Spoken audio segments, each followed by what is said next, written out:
can check and see if we are live. Yep. We'll check.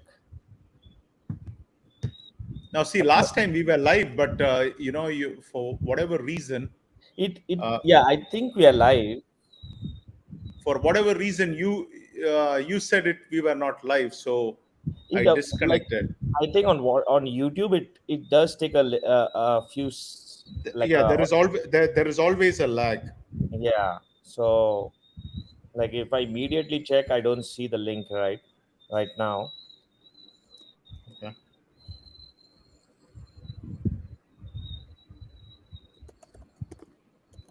On my side, when I look at it, it says Glad's Cricket is live. Yep. Yeah, we are live. We are live. I can see it. Okay. All right. All right. Well, let's welcome Hari. First time we are having somebody right from the beginning, right? So maybe he can help Yeah, us. but I think he left. Oh, he did, is it? Okay. Yeah, I don't see him.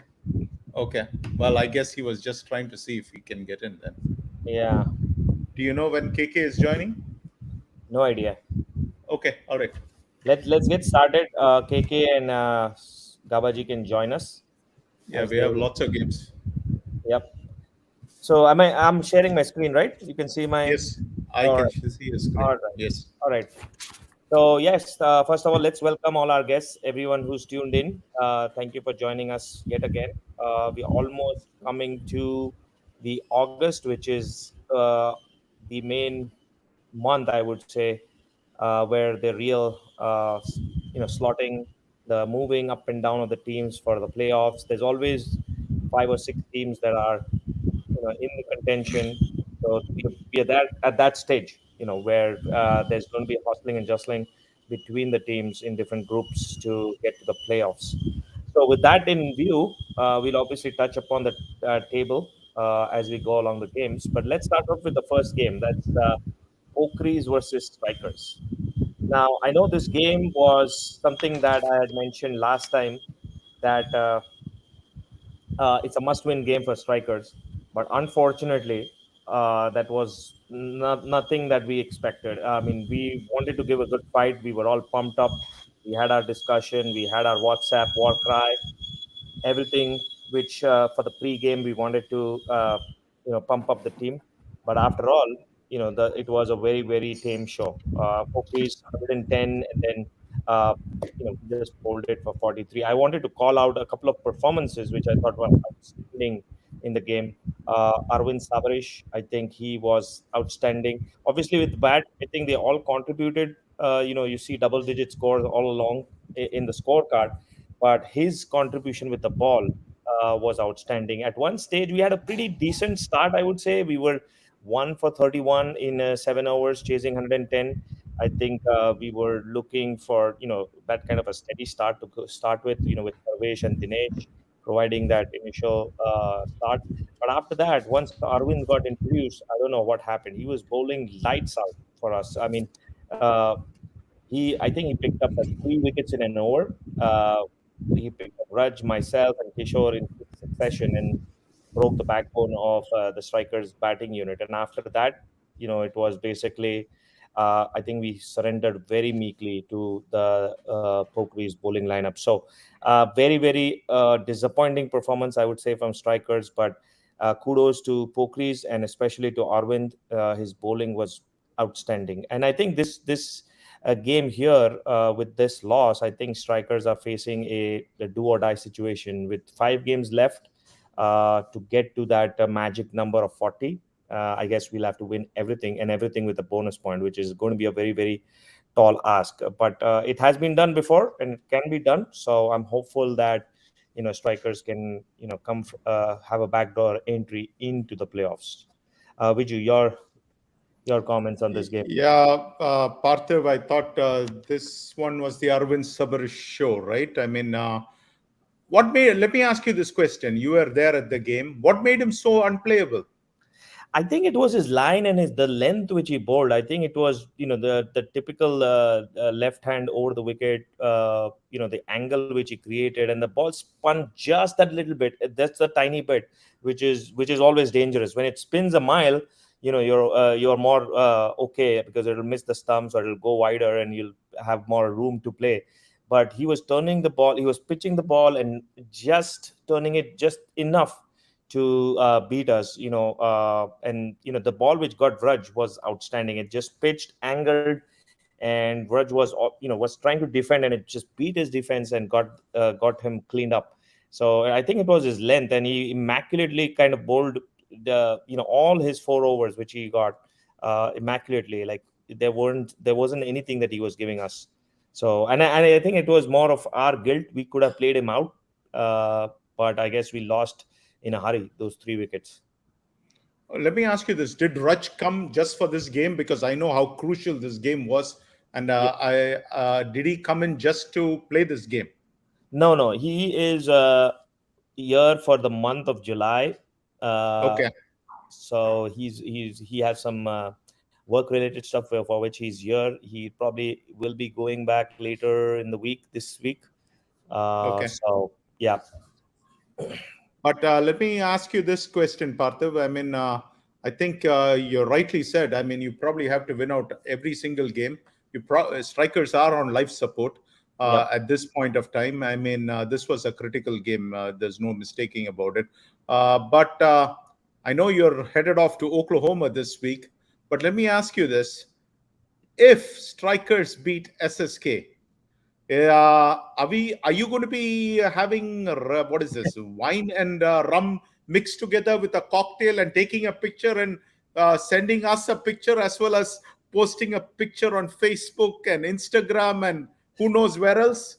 Absolutely. I'm regretting, this weekend that I'm missing out. I absolutely wanted to play this weekend because of the back banter that has been going on between the committee and Linga, and especially him thinking that it's me and not the committee.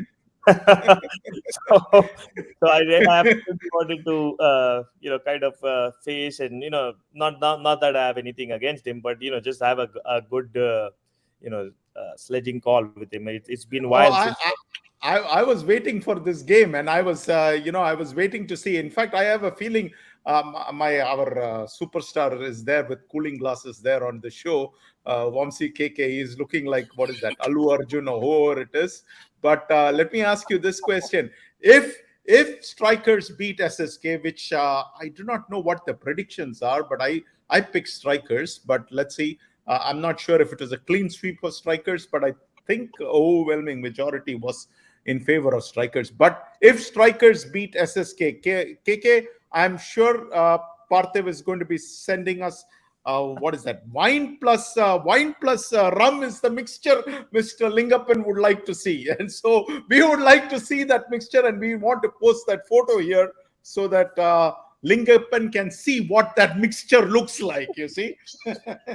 Definitely, right? That's a photo we all are waiting for. But let me also tell you this, right? What a Yeah. turn of tables for Strikers. From beating Glads in their first game, now you're looking at beating SSK. That's, I Yep, think, a that's lot of. cricket for you. Actually, Parthiv is hoping that everybody was Glads. Okay, the all 12 games was against Glads. He would be the happiest person in the world, and we would be the most unhappy people also. Let me tell you that. But there are two pictures Yeah, I I want to mean, put them side by side. The first picture at the top is Parthiv celebrating in that blue shirt, I think. Oh yeah. And the next picture, That Bandar picture, the Bandar picture. I forgot all about that one. All right. and the second picture is, mixing rum and what's the other one? It was rum and wine. rum and wine. Yes. Yes. Rum and wine. Yeah, mix rum and wine. I have the Rum and center wine. picture. Yeah. No, but KK, I think that our Lingappan friend needs to see what a rum and wine combo looks like, because I don't think he has himself tasted it, you see. So we need to send him an idea of how good it tastes. Well, there is enough motivation for Strikers. I don't think we need Lingappan to motivate us. I think getting to the playoffs is primary for us.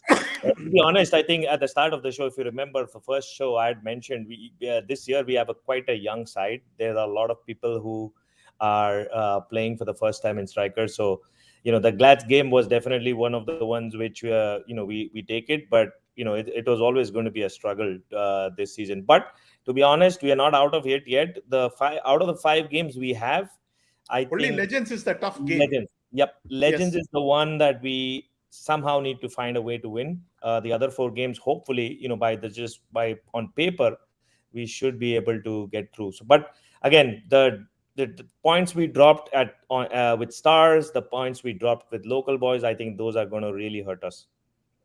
Yeah, I think especially the local boys one, Yep. that was a must-win game. I mean, based at least on paper, I mean, you expected Strikers to win that game. But yeah, I mean, great. But let me ask you this: how good is Pokies? I mean, now that you've played them, I mean, is this are you putting them in the top 6, top 8?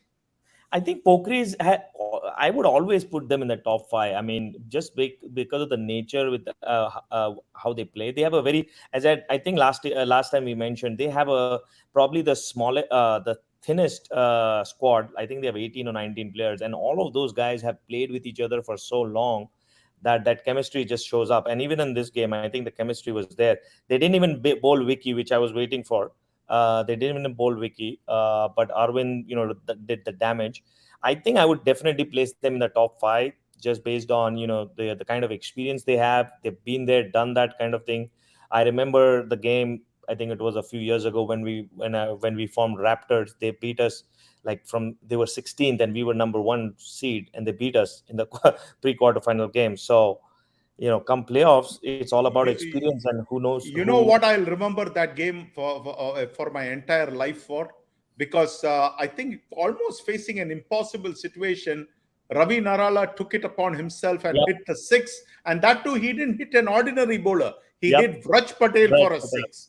And I still remember him coming out of the dugout and talking to me and said, "See, I told you, I was, it was you like..." won't believe it, but it's every time I meet Vraj, I basically tell him this, like, how in the world does Ravi Narla hit you for a 6? Because he doesn't even bat most of the time. Even in this game, he didn't bat. He's primarily now like a bowler who can, if needed, bat. So it was kind of a surprise, but kudos to him. See, they have a complete unit, at least on the batting side. If you look at it, almost the game they are scoring about 100, 110, 120 if it's a great day for them. But 100, 110, and they're able to defend that very easily with their disciplined bowling. Yeah, they have a complete unit. There's no doubt about it. It's only like if they have a bad day that I would say, you could blame it on the day. But I think on any given day, Pokies is there up there in the top 5 for me. So part of last year, Pokies lost to MCC Miles in the pre-quarterfinals. You see, the batting order actually crumbled, and that was not the first time. It happened against Red Devils, and even this year the same thing happened for Pokies, right? The game which they won against Legends, it came so close. That game should have been finished in 23rd or 22nd over. It went to the last over with 3 balls, 6 runs to win. So I think that middle order is a bit fragile, especially against good bowling units, and that's where I think oppositions will take advantage. Yeah, I mean, on a day, as I said, anything can happen. I mean, they can lose. It's not that they cannot lose, but most times they are pretty consistent, and especially in the playoffs, I think somehow they haven't found a way to win the trophy. But in the playoffs, I think they've always done well. So I wouldn't count them out completely. All right. Well, we'll have to see how good the new skipper for Pokies does. But anyway, it's a good win. Let's move on. We have lots of games to cover. If I can take a minute. So, by the way, Parthiv, I also want to take a minute. All right. You go first. Go ahead. Speaking about the new skippers, right? Kishore Mahajan, he took a catch recently in the FCC tournament, and that is probably the best ever catch that was taken in a DCL game with the T-ball. Unfortunately, unfortunately. Is that an FCC tournament or a DCL tournament? It was in Michigan Cup. It's a FCC tournament, but with the T-ball, that is probably the greatest catch you'll see. Yep. Okay. Yeah, that dude is very athletic, and you've probably experienced. I remember the catch he took for Arjun. Yes. was a phenomenal catch in itself as well, which changed the game. So yeah, he's taken some really good catches over the years. Yeah, which is why I'm surprised you guys are putting him at the keeper spot. He's the captain. He wants Okay, to. well, because I mean, if I'm the captain, I'm not having him at the keeper spot because I need him. Well, it was between with me and him. It was between okay, me because and him in my fitness. I would take you any day. I mean, in the But sense, the reason my is fitness is so bad that it's going to be, I'm going to be a liability behind the stumps. So yeah, but see, the thing is that with Ronak Patel, I used to use him so efficiently in the place where I used to put him, where I have a Ronak Patel no-fly zone, in the sense that I know any ball which goes out there, Ronak Patel will not drop that catch, kind of a thing. So I look at him almost the same way, in the sense that this is a guy who can blanket a field. But anyway, I wanted to say, Parthiv, is that our friend Vamsi KK, he just disappeared, but he played almost 8 games or 9 games in the last, 4 days or something like that, is what he was telling me. And I know that you sacrifice a lot of time both for cricket as well as doing the show.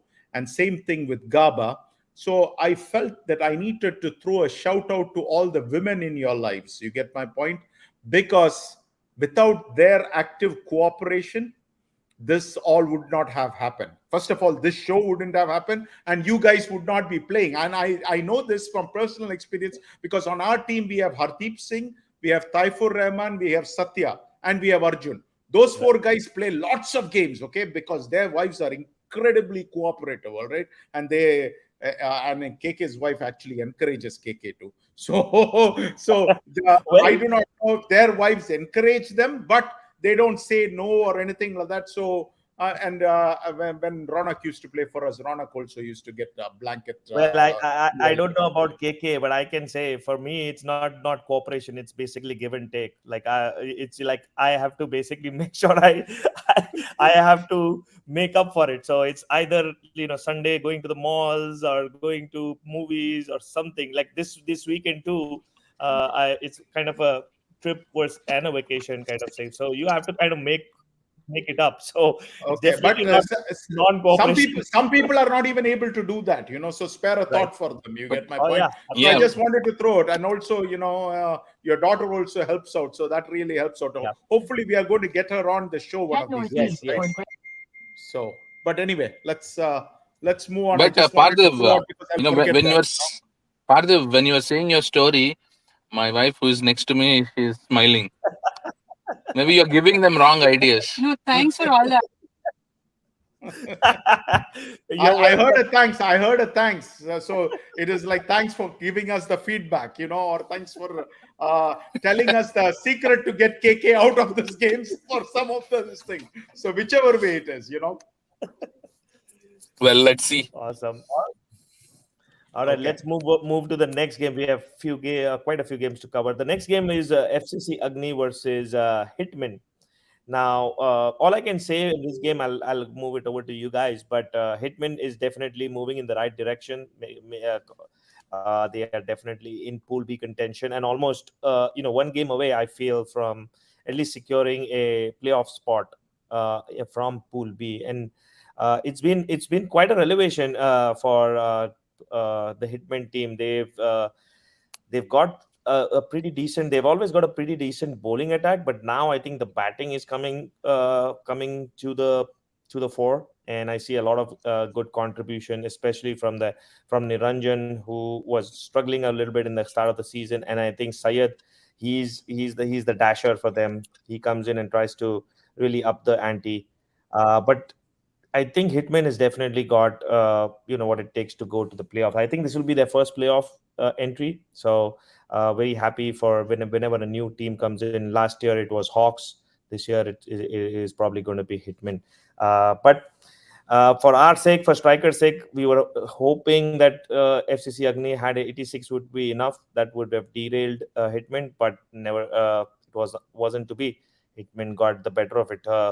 What do you guys feel about this game? Parthiv, I felt Aditya and Iman Kabir. Those are if you go and look at the stats, you'll find that they choked up the run supply. those two bowlers bowled 9 overs, and those 9 overs were the difference in the game. Because if you ask me, they set up the entire win. So they restricted FCC Agni to that 86. Hitman have, if you ask me, Legends and Lions, not two easy games. So they are games which they could very well lose. If you ask me, the Lions game is the must-win game for Hitman. That will make them either in or out, because Legends, on form, Legends probably might win that one. But Hitman, if you ask me, there are some mistakes which they are making. They have this habit of feeling that they have to accommodate all these bowlers. Even in this game, if you look at it, Chetan Venkatesh came and bowled.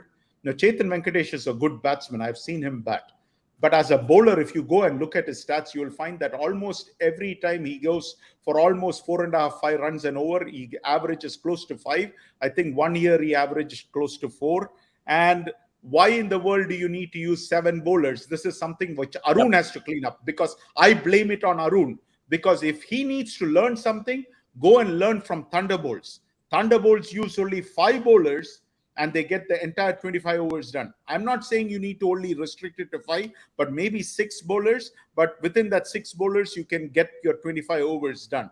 But when they start bowling 7 bowlers and 8 bowlers and 9 bowlers, you are getting away from the thing, and you're, you might be looking at it and saying, oh, you know what, let us give them the opportunity. But oftentimes what happens is you end up dropping a bonus point. I think in this game also they dropped the bonus point. So these things add up over time. I just feel that this is a little bit of trying to placate somebody. But, you're in the business of trying to win the game too. So when the team wins, everybody wins. So they need to first focus on getting that thing right, rather than wondering whether we should use some bowler, because some of their bowlers are bowling well and you don't give them that full opportunity. If you really look at it, Iman Kabir had 2.25 strike rate, and he's generally a very good bowler, but he bowled only his 4 overs. Was there a necessity to even have tried anything new? Probably not, but that's the thing. But Vamsi, let me ask you, Hitman, in or out? Because their 2 games is Legends and Gujarat Lions. So you tell me, are they in or out? I think they have the firepower to at least defeat one of those teams, because we have seen Gujarat Lions get bundled out in the recent game against Glads, and also they are very vulnerable, especially in the batting department. And Hitman have good bowlers, especially the 2 new additions they added this year. They have caused trouble to Pokies, and we've seen that happen in the other games as well.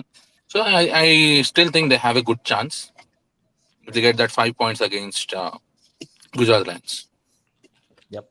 So the Lions game is the critical game. That's the bottom line. Okay. It's critical for both the teams, right? And one of the teams is going to make it. Yeah, one of them. They probably make it as the 6th team also, because if you really look at the point standing, if you look at it, Gujarat Lions is at number 6 spot. They went from number 2 to number 6 by just losing to Glads, you see. But what I'm saying is 29 points is still way ahead of everybody else in the other pools. Yep. Right. But again, say if they lose to Hitman, then probably if it has to come to who would go through, and then the head-on-head also it comes into picture if the wins are the same, even if the points are the same. Yeah. Well, anyway. And once head-on-head comes into picture, then I think the winner of this game is going to have that advantage. Yeah, but I do believe Hitman has improved a lot. So we'll see what happens. Mm-hmm.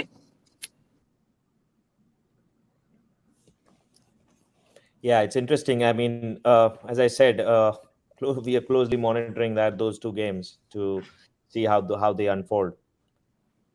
All right, next game is Dynamite versus Daria, and this is a game that I think Vijay Shanmugam would be very, very happy. The 100 is posting 103 and then getting Daria out for 18. This was as one-sided as it could be. From a game perspective, it was happening right next to our game, and it was done before even I think our second in our batting was about to, like, maybe 5 overs into our batting. It was that quick that Dynamite just got Daria completely out. It was a complete mismatch from the very get-go. Yes, Dynamites were heavy favorites, but the way Daria folded, was a quite unbelievable how they got only 18. But to highlight, I'm sure Vijay is watching this show. He was the top scorer. Yeah, he got run out at 28, but old is still gold. Good to see him, batting. I think a lot of times, being the captain, he is probably reserved. Put others up. Some of the games, I think he doesn't even bat. I know he has some fitness issues with his ankle and with his knees and stuff. I see him always strapped with his knees, but it was great to see him bat long, score those big 28 runs, and hopefully he does that more often. But a great win for Dynamites. I think it was a very comprehensive win. Anything that you guys want to add? I'm sure Vijay will be waiting to hear from Viju. You. Oh, yeah, I'm sure he's waiting, Partha. But you know what? Before I even went on that, I got this text saying that Hitman were all over the umpires, putting a hell of a lot of pressure. That's what I just got, that comment. But I'm not sure what the context was, but I'm assuming. I think it may be. I don't know. I'll have to check. But was Detroit Titans umpiring that game? Maybe it was. Probably were, and Detroit Titans the umpire probably didn't enjoy being put under that much pressure. But last I checked, if you are an umpire, you should be able to handle whatever pressure comes the way. But let's hope it was justified pressure. But Parthav, let me ask you this question. Vijay Shanmugam, let me tell you something. He put on a show, and I have this ruler. You get my point? And that ruler is come into place for a particular reason. But Vijay Shanmugam put on a show. But before I get into this Vijay Shanmugam, I'll forget this Ram Kumar. He's an absolutely great bowler that these guys have unearthed. You all right? Mm-hmm. But I just wanted to give him a shout out because he has been consistently performing for Dynamites. And I think that has been part of one of the reasons for the Dynamites is that it's not just Murugan Vishwanathan show, but it's also Ram Kumar who is helping out in the bowling. But Dynamites have two games. One is GLCC. That's not going to be a pushover game. And I'm sure KK will have a few things to say to Mr. Vijay Shanmugam in that particular game. But the other game is Marvels. And I think we can, if Vijay Shanmugam can score, how much was this, 28 or 30 or against Daria, he might put 56 against Marvels. You see, if he gets to bat against Marvels. But let me tell you something. I'm asking you a question, Partha. Why did Vijay Shanmugam did so well with the bat this week? Of all weeks, why do you think he did so well with the bat this week? Well, please answer that question. I think he basically had a point to prove to me. I think we dropped him like 10 spots. There you go, my friend. Oh. You know what Vijay Shanmugam did the whole week? I'll tell you what he did the whole week. Yep. He hung up a piñata of Parthiv Mehta. This is the piñata of Parthiv Mehta. And he hung it up, and you know what he was doing? All week he was patting. Bang! Parthiv Mehta, you drop me 10 shots. Let me show you how to hit a square cut. Let me show you how to hit a hook shot. Let me show you how to send you to the boundary. And that piñata, which was called Parthiv Mehta, was banged all week long. Like that. Bang, bang, bang. He did meet me before the game, and he was just like up in the arms, like how in the world do we drop 10 spots? And I was like, yeah, buddy. That's how it is. That's how we roll. so that is why Parthiv, this whole week he had such excellent batting practice because he was hammering you all through the week. That piñata of Parthiv Mehta, he was hammering you. And so when game day came, he was in full flow. The ball looked like a football to him. I mean, I'm telling you, it looked like a football. Anything and everything, he was ready to dispatch it. He told me, I took it upon myself to go in and to show everybody how to bat. And he did bat very well. So we'll give him a shout out. And to be honest, I mean, those were all hard runs. I mean, 28 with no boundaries. So he must have ran his guts out to score those 28 runs of those 40 balls. So all were like run. Eventually he got run out. But he made quite a decent partnership with Satish together. I think those runs were eventually what took them beyond 100. Yeah, but it was a fantastic outing from them. So let's give them all the credit. 28 from 40 is a pretty good strike rate, especially when you don't even get a single boundary. Correct. Yep. So all in all, I think a very comprehensive victory for them. So let me ask you, you dropped them 10 spot. Now that they've won so big time, did you raise them 10 spots? Yep, 10 spots. Yeah. They merit it, and I think there were some other upsets happening at the top of the league. So I think they probably gained a few spots. I'm not sure how many They spots. gained a few spots overall for sure. I mean, but you dropped them 10 spots. I don't think you raised them 10 spots. You get my point. No, I don't think a victory over Daria would put them back to where they were. So they need to beat GLCC to be back. I think in the top 8 or 9 it was. So I think they need to get to beating another big side. So which is next week. So we'll see what KK has in store for them. Okay. All right, next game is one that is close to you, Glads versus Gujarat Lions. Now, to be honest, I think, Viju, I was expecting a lot of fireworks, especially with all the history that between the two teams. A lot of players know each other. A lot of players have played against each other. It's kind of a Glads B team, if I can call it, Gujarat Lions. But it was a very lackluster show. I don't know what happened. I think Maulik, I'm sure would have pumped up his team for this game, and it wasn't the show that we were looking forward, especially the top order. And Gujarat Lions relies heavily on the top order, especially Ronak and Maulik. I mean, if they get out cheaply, I think it's going to be a tough call in any game for them. In this game, I think a late order 41 from Dhwanit was a face saving for Gujarat Lions. But apart from that, it was Glad show all the way. Gladiators obviously batting first, made sure they piled up the runs. Great 50 by Anoop, great innings by Aditya, and just took the game away. I mean, 137 against Glads is always going to be a very, very tough task, and it showed. Gujarat Lions were always under the pressure, and especially losing Maulik. And I was actually checking the scores, and as soon as I remember, talking to my teammates, and as soon as I saw Maulik and Ronak get out, I mean, they got out in succession, I think, in the same over. So after that, it was going to be curtains, and that's exactly what happened. So, tell me, I didn't watch the game live, so Viju, I need some masala from you. Was there any kind of fireworks during the game? There were no fireworks. What is there to fire when there is nothing to fire? I mean, Come on. Parthiv, okay, let me ask you this question. Last week, I talked about Maulik Patel. Did you think that was critical? I mean, in the sense that what I said was... No, I think... if anything, I would take it as a compliment, in the sense that all I said is, did I say that the committee was corrupt? I, in fact, said the other way around. I said, if you are saying that the committee is corrupt, then what Lingappan did is also corrupt. You get my point? That's exactly what I said. But somehow my words were twisted, that somehow, how could Viju say that? I'm like, what in the world did I say? Do these guys even understand English? I mean, what are you guys are getting upset about? I mean, I would ask the same question if he stood right in front of me. I would ask him, what are you getting upset about? But he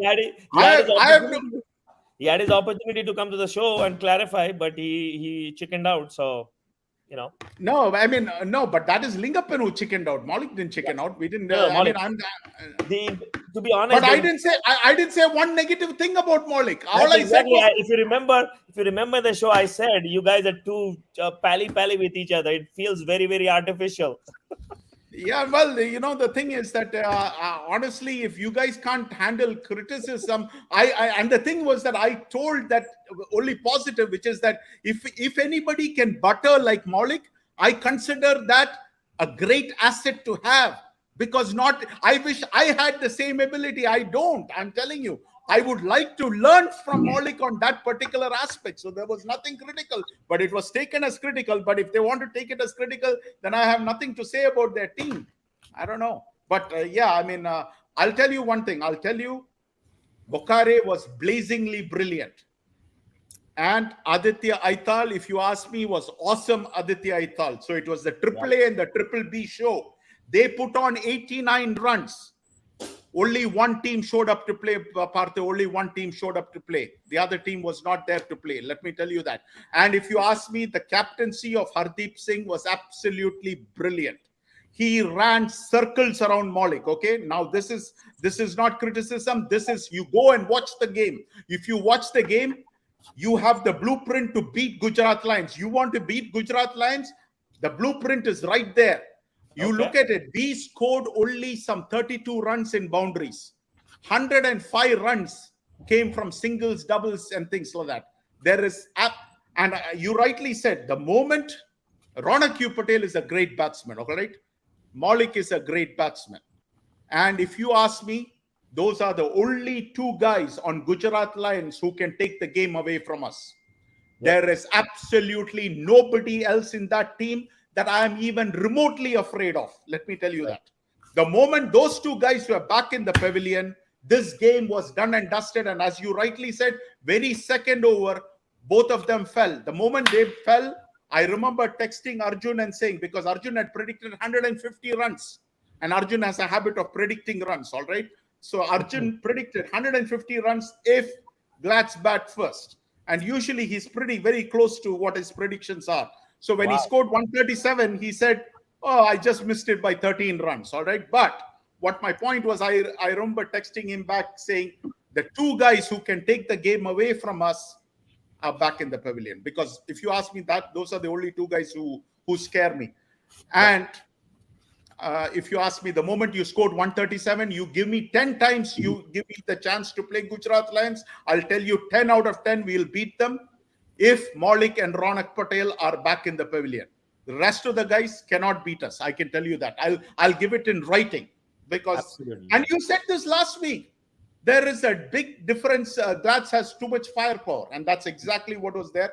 But give a credit to who is this? Hardeep Singh, because he had the team motivated, he had the team pumped up, and they were all ready to play. But they put on a performance. The Gujarat Lions fielding is atrocious. Let me tell you that. They don't have anything called fielding. They can't hit a what is that? A stump from 5 feet away. You go and watch that game. If you think I'm lying, watch how many times they aim at the stumps and not even once they are able to hit the stumps. You can't win a game. So after the game, guess what? I got all these texts saying, man, I thought Gujarat Lions was good, but after seeing this game, I'm not convinced. In fact, here is Maulik's problem, Partha. His own players. Now, he may not like this, but I'm going to tell it, because if I have to tell the truth and I am an analyst, I have texts here where his own players have criticized Maulik's leadership and have criticized him left, right, and center, and have told other players. Now, they didn't come and tell me, okay? So let me clarify that. They told somebody else, and that person relayed it to me, all right? So remember, the network is pretty vast. You get my point? That what was the leadership? Where was this thing? What kind of logic is this? There was no plan. There was no nothing. And if you ask me, Partha, watch that game. There was no plan. This game, if you ask me, what is that? They were 18 for 5 or something like that, and then 26 for 7. This game was done and dusted. It was done and dusted in the first 2 overs. Yep. Hardeep told me Dhwanit Patel was dropped 5 times. So that is why that score looked somewhat this thing. But don't believe that score. This was a very one-sided game. That's what it is. So let's call a one-sided game a one-sided game. Nothing more, nothing less. If they want to improve, then they need to go back and say, hey, what are the things which you are doing wrong? But I'm not sure if that's not my job to go and fix that. The other thing is they need to use Ronnie properly. I honestly feel that they need to get the best out of Ronnie, but that is, they need to figure out what is the right field placements for Ronnie and when to bring him in and when not to bring him in. Those are things which they have to learn. Tarun Agara, they have a good bowler in that, but many of their guys, I do not know what happened. I would have expected Vishal Patel to play. Oh, by the way, that reminds me. Let me ask you a question. If this is for Gaba and for KK. If 2 beamers are bowled, all right, is the bowler automatically disqualified? Yep. He is, right? the umpire has to call it out, saying that the first one is a warning. And Okay. if the umpire fails to do that, Uh-huh. then your second beamer actually becomes the first beamer. Okay, well, anyway, let me ask. The first beamer was given as a beamer and it was declared a no ball. So, It itself is a warning. after the Because second no ball, beamer, no ball what more itself is a warning? What warning. more? That itself is a no ball, right? And the second No, one no, is no. also. No. So every no ball is not a beamer, but every beamer is a no ball. So it No. We are talking about a full toss over the waist. right, All right. but it has to be directed towards your body that for it to be called as a beamer. Okay, can I show you a loophole in the logic? So, for example, Parthiv, let's say that I have all of you guys are excellent bowlers, all right? And let's say, Parthiv, you bowled 2 beamers, all right? By logic, you should be disqualified. Correct. Okay, now just keep that in mind, all right? Okay. But if I am the skipper, you know what I'm going to do? If I have used like 6 or 7 bowlers, I'll bring my 3 other bowlers, because by logic, they'll say that you can't bowl, right? So I'll bring 3 other bowlers and I'll make them also bowl 2 beamers each, which will disqualify all of them. So now tell me, how will you finish your quota of 25 overs? No, That's I think exactly. Tell me how you will finish your quota of 25 overs.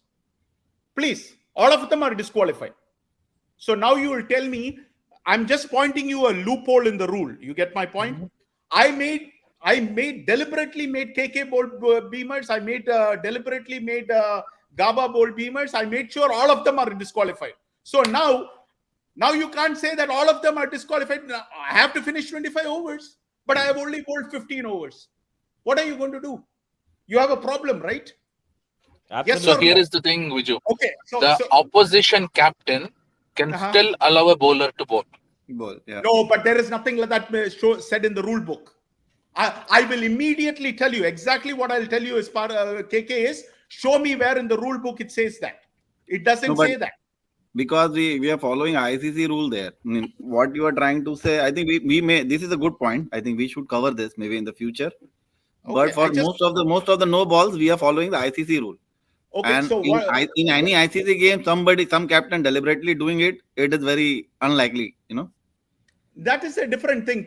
Yeah, but I'm trying to say why you will not find that specific point which KK just mentioned, that a captain may allow a bowler even after 2 beamer. It is because most of the rule book, most of the no balls rule is related to ICC, the way we have written. Right? So here is the thing, right, Viju? If the opposition captain allows a bowler to bowl, but the on-field captain does not want the bowler to bowl, saying that, hey, as per rule book, then that guy is actually stopping the game. When one team is not willing to play, it automatically becomes a forfeit. No, KK, you are making your own rule up. You show me in the rule book where the rule book says what? The moment you bowl 2 beamers, you can't bowl anymore. That should apply to everybody. You can't just pick and choose. There is nothing in the rule which says that the opposition captain can do. Can you show me one? Not even one rule you can show me. There is no rule in the rule book. Few things, right? Few of the rules, So, no, can I don't write up every single rule, right? No, can I give you a solution? You're already penalizing the bowler for the no ball, right? He's already given 1 extra this thing, and he has to bowl an extra, and whatever runs conceded is gone, and the next one is a free hit. You allow that? What is there? Anyway, none of us are professional cricketers, so there will be times where the ball goes over. So in this particular game, Hardeep did raise the objection that Vishal Patel should not be bowling anymore because it was the second beamer.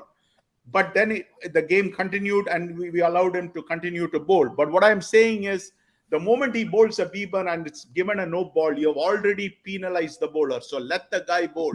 I'm just telling you, otherwise, innovative captain can come and make sure that everybody else bowls a beamer, and that way the overs can't be completed. I wonder if Hardeep would have done the same thing if it was some other bowler. Because it was Vishal Patel, you are saying that this rule applies. Let him bowl. No, this is not the Vishal Patel that you are thinking of. This is the other Vishal Patel. Anyway, no, I'm just talking about in general. I haven't seen Vishal Patel, which you're talking about. But let's say it was Deepak Giriyappa and he bowls 2 beamers. Would you basically allow him to bowl? It's a good question, but what I'm saying is he should be allowed to bowl is what I'm saying, because you've already penalized him. You've already penalized him for bowling the beamer. Nobody intentionally would like to bowl a beamer when you know that you can't get a wicket on that, and you're going for free runs. I'm pretty sure nobody bowls it. I think Vijubhai, you are missing the whole point. Okay, why the beamer is not? Why after 2 beamer is not allowed? Because it made dangers to the batsman. Now you're not. Please allow me 30 seconds. You are only thinking about one aspect. Think about your good batsman is batting, and one of the beamer hit him and he got injured. Second, again hit him, he got another injury on the same place. How long you want a batsman to get injured on a beamer? Okay, and so then in one good ball hitting on his face, and he got injured for a longer period of time. What if I made all my bowlers bowl beamers and they can't finish their overs? That I think that is a loophole. That's a loophole, right? That is extensive. Now, I was just thinking, if people are saying a lot of players are injured and they get injured and keep on, your captain is saying that my player got injured, they're making it out. After 7, they will say, I do not have 7 fit player. How I will play now? Then what we should do then in that case? But what I'm saying is, but you're already getting a relief. You're already getting a relief, Gabaji. How many people have been injured by these beamers? You tell me this. In the last 5 years, how many people have been injured by these beamers which you're talking about? First of all, we don't have Shoaib Akhtar type of bowlers with that kind of pace. I do agree, but what I'm trying to say, why beamers are no ball is because it is dangerous to the batsman. That is the main point. I understand that logic portion of it, but what I'm saying is we are not at the same time playing top-notch professional cricket where these guys are consistently bowling all day in and day out. Yeah, so, I think both your cases. One, players getting injured and bowlers, like all bowlers being disqualified, are highly unlikely cases. Obviously, edge cases. But they do bring up a point that what if such a situation happens? I mean, nobody had predicted a World Cup final tied twice. Nobody predicted that. It was not in the rules. So you never know when something like this happens. So you gotta. But that is an interesting point you brought up. I mean, that can happen. I mean, I think what Vijubhai said, it is a good point. I think probably writing up we need to one-liner there that if opponent captain want, he can still allow a bowler. So I think we can write up. We need to probably provide a stiff fine for people for teams who have this situation come up, like all bowlers are disqualified, something to that respect. Yeah, that is a misconduct and unfair play anyway. Yeah, but that is very extreme situation which Vijubhai has just highlighted. No, but I would do that. I would do that if I was in a situation where I think I might be losing the game. I might say that, you know what? Let us bowl all the guys and get them disqualified. Now they have to force them to allow my other premium bowler to bowl. Simple as that. Well, in that case, if such a situation would have happened, we would have basically made that game let's say 15 overs of bowled. It's a 15-over game. Yeah, but there's nothing in the rule book is what I'm saying. Yeah. I'm just saying I was only pointing a loophole in the rule book. Right. First of all, the umpire in this game, actually both umpires were exceptional. One was Syed from Sterling Strikers and the other was Jagan from Marvels. Jagan was not very confident, but he did a good job. He said, I don't know. I mean, let it go kind of a thing. But Hardeep let it go, but that's okay. But I'm just saying. I just feel that the bowler is already penalized when he's being made to bowl another ball and you've given him a free hit and all that stuff. All right. We are lagging behind, so let's move on to the next game, guys. The next game is SLCC Guardians versus Raptors. All right. So this was a game that I think Raptors badly needed to win after a couple of defeats in the last 2 weeks. So this was a must-win game for them to come back to terms, and who better to do it than their premier batsman Armendra Bahubali, as he's so lovingly called. A 57 of 36, 5 4s and 3 6s, absolutely just made sure SLCC Guardians, even if they had a little bit of hope with that 83, he made sure that he squashed it. I'll go with Gabaji. How do you analyze this game? Yeah, you rightly said. I think It was when SLCC Guardian has 83 on the board. I said it is again a good game. It's gonna be a good game because Yeah. 83 anytime, chasing down won't be easy, and that too when you have lost a couple of games on a similar note, right? If I think if you see right, SLC Guardian after winning the toss, they had a really good start where their top three batsmen are scoring 20, 13, and 9, Satish, Pradeep, and Ujjwal. But after that, the same story for them where their middle order, lower middle order has no clue. It's good to see Nikhil scoring some 16 odd run there, but they had bigger issue on their middle and lower middle order. And once they have 86 run on the board, I was like, when I was following the score, I thought they may get something out of it, but it was all together Amrinder's show here, or Bahubali. To see him opening again and scoring those runs, I think he's the right fit there. And I think when 56, I think if you see right, 57 run, he only scored 60% of the run and got a little bit support from the other people. It's all done. Good to see. Again, Kaushik was I talked to Kaushik some time back. He was not bowling because of some injury, but good to see him bowling and picking up those 4 wickets too. KK, let me ask you this question: Why are Raptors not opening Amarendra Nuwala when all season long last year he was doing so well, and this season too, the one game he gets to open, he demolishes the opposition attack. In fact, he was a rock star, if you ask me. I almost thought of giving him game changer of the week. Let me ask you this question, Parthiv. If we had given Amarendra Nuwala game changer of the week, does this mean that we would be giving him this gift certificate to his own restaurant, where he himself wins the tournament and goes to his own restaurant? He owns the restaurant, right? It is Pradeep Bota. I don't know about Armendra. No. Amarendra Nuwala is a partner. That's what I was told. Okay. I have Nuwala and Botta and somebody else are the partners there. All right. So how would that work out?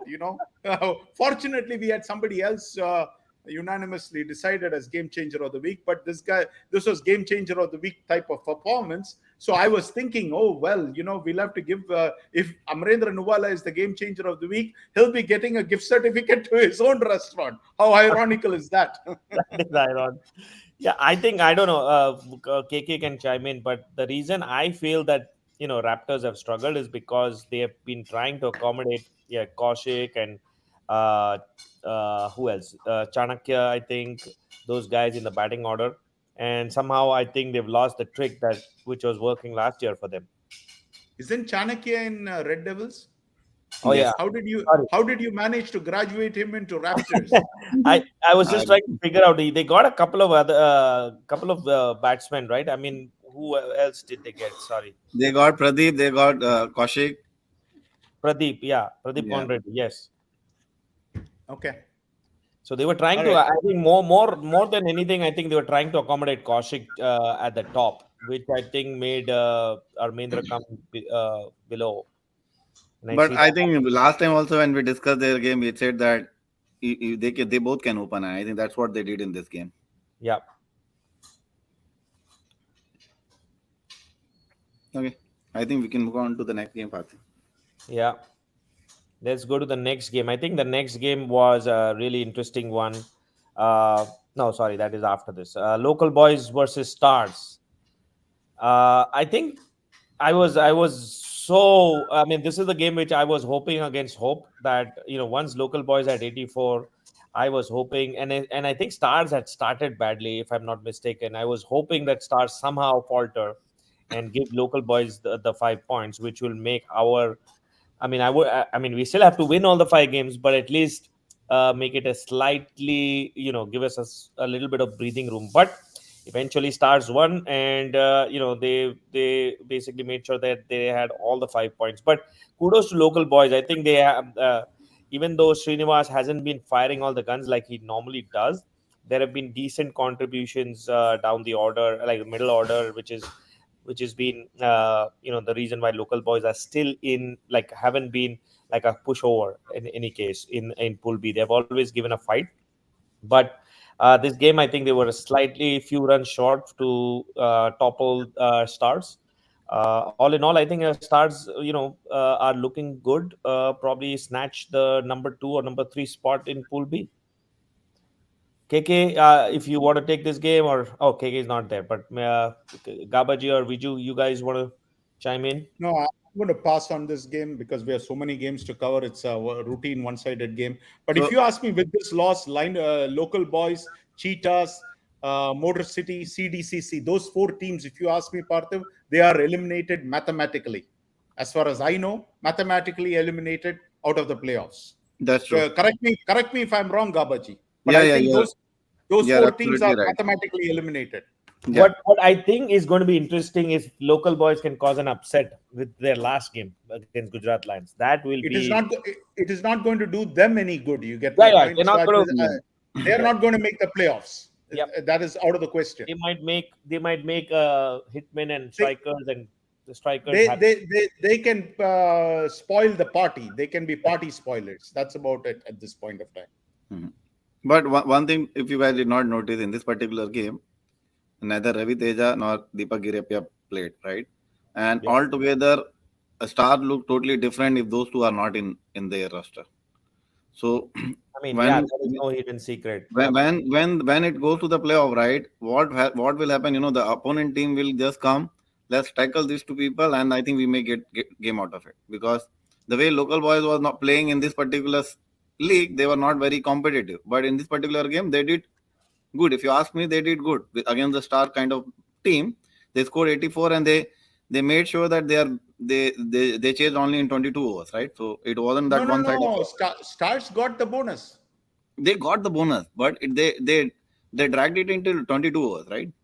But that's Stars' way of playing, right? I mean, they like to be like that Narasimha Rao's shawl. The shawl never falls off. The shawl is always hanging right at the edge, but it never falls off. So the Stars like to play it, they like to prolong it and prolong it and prolong it.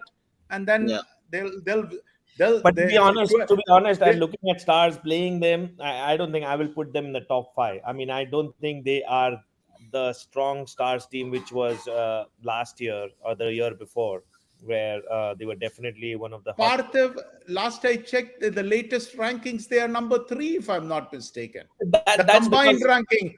That's because I think they've been winning their games, but I think come playoffs, I think they're going to get exposed with a stronger bowling lineups and a strategy. I think we all know it's no hidden secret that Ravi Teja is their main, their talisman. So if you get him out, it's curtains for them. No, Parthiv, if you ask me, when Satya Achanta is playing, when Imti is playing, when who is this? Ravi Teja is playing, and then Giriyappa is playing, and Shan is playing, and they have one other bowler that what is it? Avnesh Gangasai or some Gangasamy, yeah. Okay, he's their opening bowler. When all this thing, who is the weak link? Who is the weak link? Some of these are their F40 bound player as well. That's what I think. No. I can guarantee you that these guys will all play here when the playoffs. Satya and Anvesh, I don't think they will play. They both might play. Anvesh will play the playoffs for sure, because he plays hardball, but only T20. If he doesn't play F40. Okay. And Anvesh will play. Only Satya is the question mark. But if I know Hari Parankusam well, he will turn Mars into Earth and Earth into Mars and make sure that Satya Achanta comes and plays. And then they have who's the guy who's coming in from Holland. I forgot his name right now. Sai Tota. And they have Arun, and they have a solid team. I'm not sure why we are saying that they're not that good. If you ask me, they are. I don't know. They've lost some magic from last year. Last year they looked really good as a team, but this year I mean, that's my personal opinion. Parthiv, last year too, until the playoffs, they didn't look all that great, and then playoffs came and they looked lights out, unbeatable. No, absolutely. Last year, even I think against Glad. Are you able to pull up last year's standings? I don't think they were in the top 5 last year. I'm willing to bet on that. We can do. Let's do that later. We have a few games. All right, go ahead. I mean, maybe KK can tell us what the standings were, but I'm very sure they were not in the top 5. Okay. We'll check on that. Let's go to the next game. Troy Hawks versus Red Devils. This is the Red Devils I think we all expect from the start of the season. We've all been talking greatly about them. They've had some slip-ups, but this was a clinical performance. Getting Troy Hawks folded for 62 and then clinically chasing those in 11 overs. I mean, it was an outstanding effort. If you look at the batting, Gagan Singh and Swarna, made sure that they basically ran with the score. So it was Red Devils all the way. I think Troy Hawks, again, this is another team that was on the radar from last couple of years. They've been doing well. They've been building the team well. They've lost a few players, and that's really being seen here. I mean, they've lost their backbone. I mean, Kaushik gone and Pradeep gone. I think it's definitely exposing their batting, which is not putting up that fight which was there in the previous year. So they're definitely lacking those. Do you guys agree that Troy Hawks is no longer a threat? Yeah, I think from the last 2 years they were improving really good. I think their graph was going up, but with the sudden changes of their important players, leaving, it might have impacted them. And I also feel, I think, based on the standings and how they are performing, I think they pretty much. I mean, I feel like they're in the same situation as we are. They have to win every game to get through. Yeah, I think Fighter, Troy Hawks are very neck to neck there. So let me ask you this question: is Troy Hawks a pretender or a contender? I think for now, I think it's a pretender. I don't think they are a serious contender. Gabaji, pretender or contender? For me too. Pretender, KK, pretender or contender? I think they are still a contender for the 16th spot. Okay. Because if you just focus on this particular pool, Fighters played 8, but they have 2 ties. They only won 4 games. Whereas Troy Hawks on the other end, they were able to beat Indus Thunders, which is one of the tough games. And then if they beat, if they win 3 of the next, next 5 games, they still have a good chance of being that 16th team. So is Red Devils a pretender or a contender? Contender for me. Okay. Playoff contender, yes. Yep. Contender for me too. Okay. I just wanted to ask that question. But it was complete domination by Red Devils. But I think there was a gold mine to be unearthed in Troy, and the Golden Boy went and dug up a lot of gold. That's exactly what happened. He was golden. Let's see if he can turn it up against a championship team who's playing like a champion, Canton Hurricanes, this week. We'll see what happens. What I heard that his availability may be a concern. I think he got injured or something is what I heard last. Who got injured? Swarna, you're talking about Swarna Rahul, if I'm not wrong. Yeah. He got injured? Yeah, he got some injury. In the DCL game? I don't know what game it is. KK, do you know anything about it? No, this is the first time hearing about it. But we'll let our spectators comment. We have that primetime community group, right? Let's see if someone. When I was checking with Venkat about bringing him on this show, he mentioned that he got injury on his eyes or something, and he may not be able to join. I know Rahul. He's going to play. He's going to brush off those injuries and just come and play. Yeah, let's hope so. I think KK is right. If I had to bet, that's how I would bet also.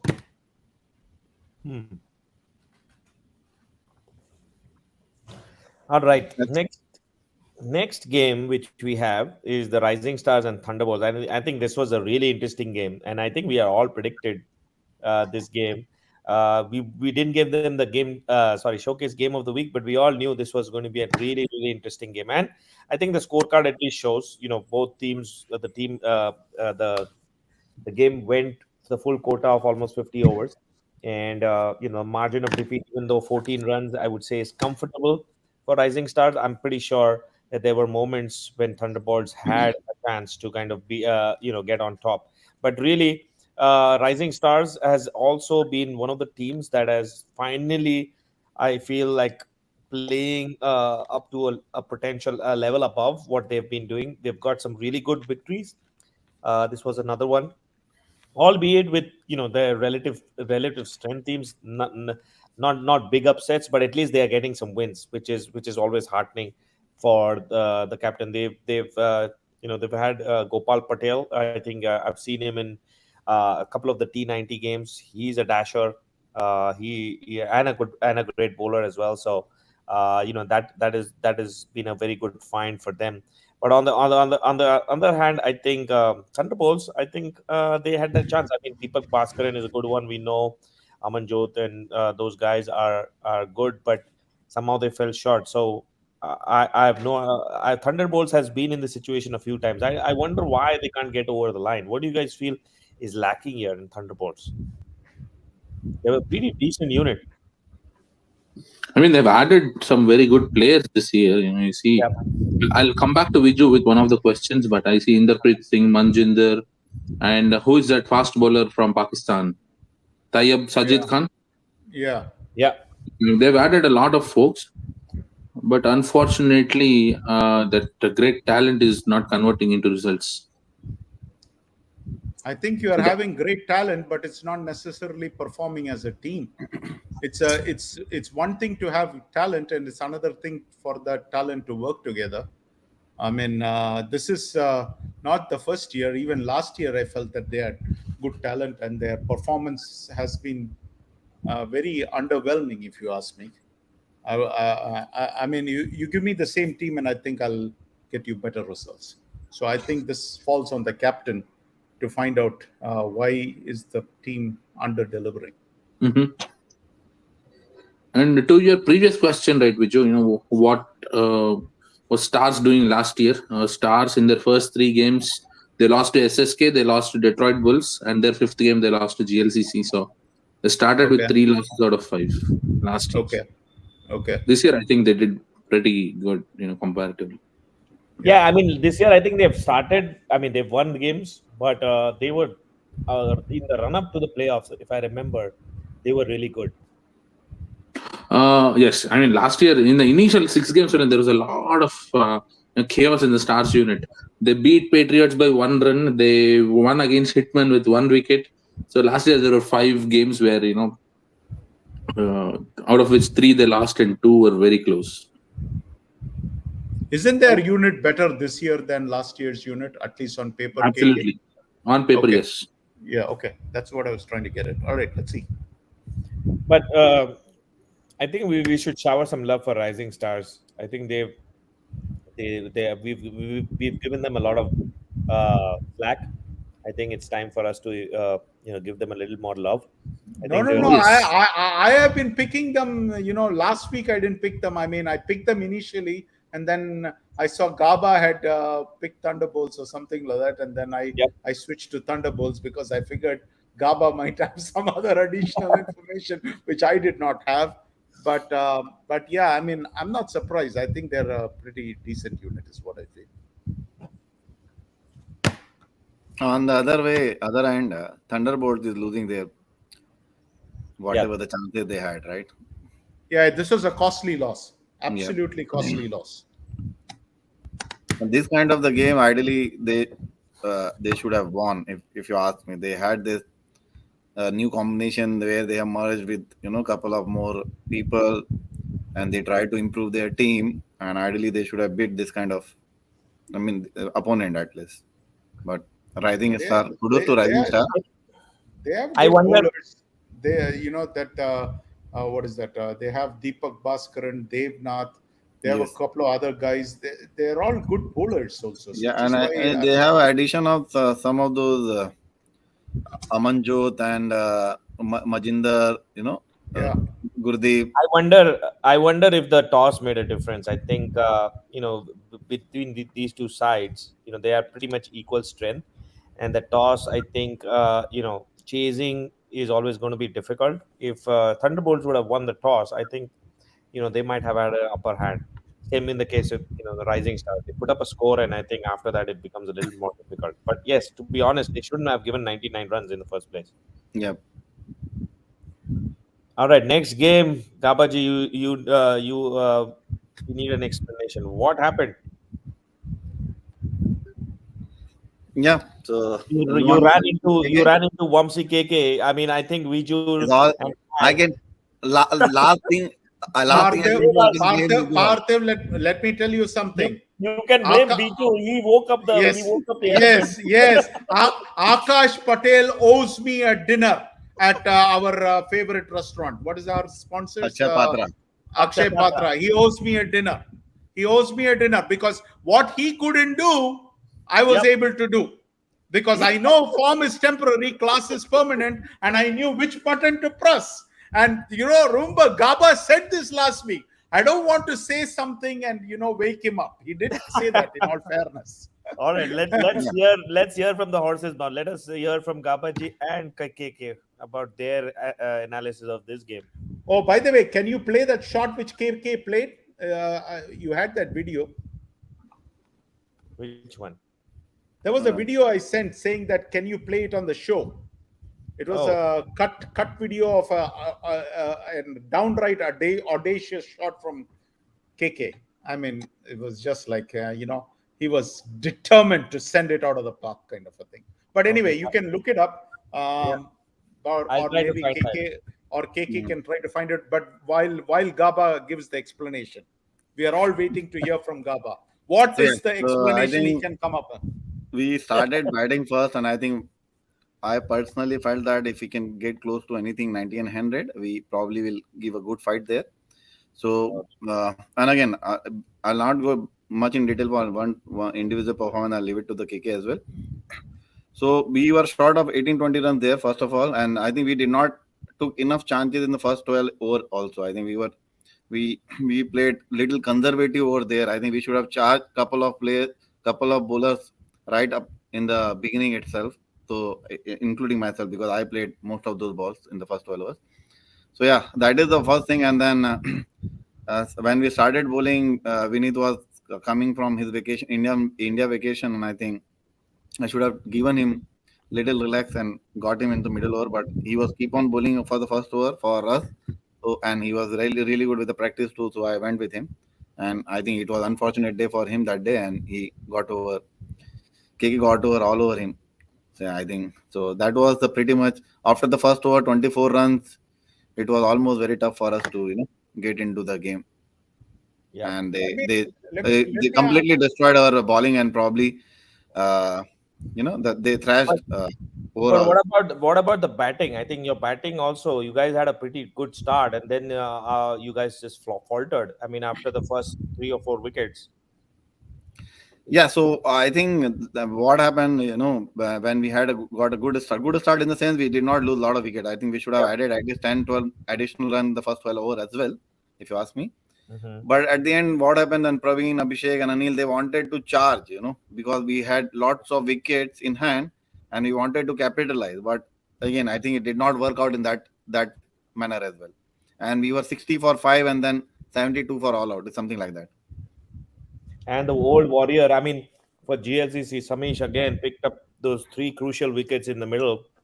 I think that those were all three were crucial wickets. Praveen, Bihar, and Prajwal, all 3 of them were looking good. And Samish came in and, got those 3 wickets. Yeah, that's true. Yeah, we should have taken a little bit more risk up front so that we should have got those additional 20 runs. And secondly, I think the bowling, nothing much to do. I think the way they were hitting out of the ground. There's nothing that there was even a thinner or thicker chances. Most of the shot that KK hit, it was almost all out of the park. It was hitting 200 feet or 220 feet beyond. Now that you say, let's look at the shot. 220 feet? I thought the whole... Yards. That 190 feet. Right, and after that, maybe 20, 30 feet more, we had a boundary, right? In the Novai. Yes, still 220. You guys can see my screen. Am I sharing this video? No, I can't see anything. Okay, wait. But even Parag was not spared. Let me ask you this: Has this ever happened where the very first over went for 24 runs? You guys remember any time in DCL history? Where the very first over went for, because I saw that and I said game is over, because always what Titans depended on is putting up a total and having the defensive mindset to defend that total. They always counted on their bowling, and they felt. Correct me if I'm wrong, but I think if I'm playing the Titans, the Titans mindset is very simple. We put up a total. We have a good bowling. Our bowling is capable of defending whatever target it is. And so you're looking at 85, 90. If you get 100, you are the happiest people in the world. Right. That's the way I look at it from the Titans mindset. But the moment the game gets 120, 130, Titans doesn't have the batting to chase this thing. Yes, scoring 155 against Daria is not the same as scoring 155 against GLCC. That's apples and oranges. You get my point? So let's not get carried away with the 155. But what I'm saying is they are two different breeds of animals, So what I'm saying is that the mindset is, okay, if we get 80 or 90, we can easily defend it, because that was the same mindset against Bulls. That was the same mindset against Dynamites. But I just felt that mindset would not work against GLCC, because they have people who can take the game away from you.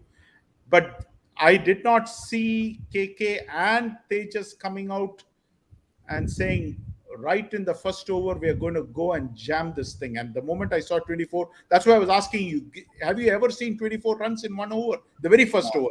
Forget some other over. The very first over, I don't remember seeing 24 runs in an over. I don't Yeah, remember. first over maybe not, but I've seen people get whacked for more than 24. Yes, but they're not in the first over. This is your prime bowler is taken to a 24 runs. I mean, the entire team, then I don't know. It's very difficult for a captain to... Very difficult for a captain to then try to make a meal out of it. But before we hear from KK, I think you probably owe Tejas also a little bit of love. I think he scored 26 also. So it was both KK and Tejas who basically just took it on, and just as you mentioned, first couple of overs the game was all but done. So I don't know. I mean, I would love to hear from KK. What did you guys go with? We should also give credit to Akash, because Akash could sense the pulse and said, okay, this guy is itching.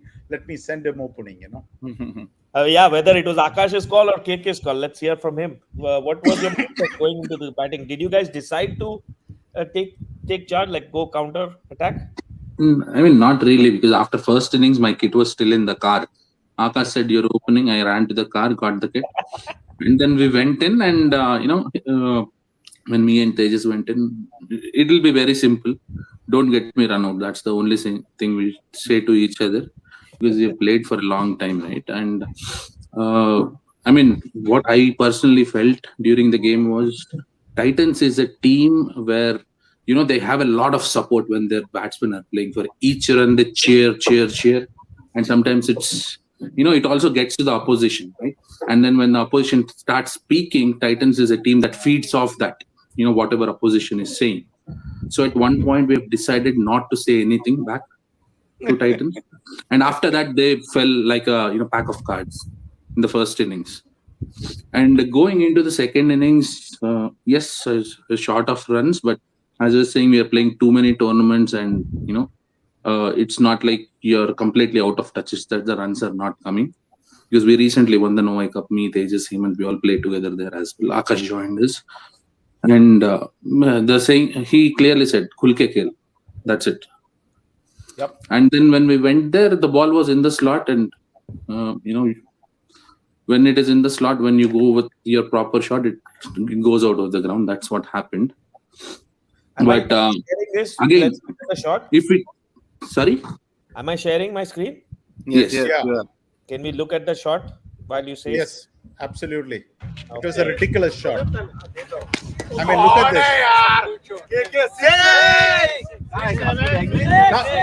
this. Somebody said shot a yard before he even played the shot. I think it's a lag in the audio.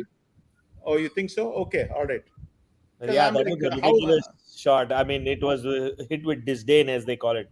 Yeah, I mean, it reminded me of Viv Richards walking in and having that swagger, and it's well, I'm going to go and bash you guys. I don't care what you throw at me. I'm going to thrash you. And, Viv Richards had this thing, and this was kind of a swagger like that. And anyway, that's a great shot, KK. But let me say one thing. I mean, KK needed a kick we gave him the kick. But I gave him the kick only for getting 1 point. Wrong timing. 1 point closer to Gabaji. All right. Not for any other reason, because I know Gaba is going to pick Titans. And Because so, Tejas was actually more fired up. I think I recall him telling me that, people on the show, they mentioned that the fire in GLCC is no longer there. I want to show what real fire is. I think he played like that, he bowled like that, he batted like that. So that's full credit to him. As I said, both me and Viju have fired up GLCC to the extent that now, I mean, it will show in the rankings when we go to the rankings. And I think GLCC is, I think, what, 2 or 3? it shows up in the rankings too. But what I'm saying is, Parthiv, here is the thing. There are a lot of people watching the show to see what we are saying. And they get motivated in different ways. Sometimes it is the positive motivation. And sometimes when we say negative things, they like to come back and prove it to us that these guys, we are going to teach them a lesson. And Indus taught us a lesson. And we'll get to that little later. If I can say something else, right? Nothing against Gabava and his team. But honestly, Titans have not really bowled to batting powerhouses. They have not bowled to KRCC, they have not bowled to United Raptors, they have not bowled to teams like Gladiators. And even if you look at the previous games, it's okay. These are moderate batting teams that they have bowled to. And honestly, I think it's Parag, Karwade and 4 other guys in the Titans unit. That portion I already told. I mean, the only advice I gave GLCC was don't blink the blunder which the Bulls did, which is you went and tried to attack Parag Karwade, but here in this game, even Parag was not spared. Yeah, I mean, Parag didn't have any role. Once you give 24 runs, I think the game was done that time. But I think, again, okay to take a criticism, but we all are playing in the same pool, right? The GLCC is also playing in the same pool. And if we compare in one game, if you decide that, it's okay. GLCC lost against Stingers, right? GLCC lost against a couple of more weaker sides. So I take that criticism, but at this point, 2-3 of my bowler is riding onto the 10-12 kind of top 10-12 bowling side, and I think we have been consistently there.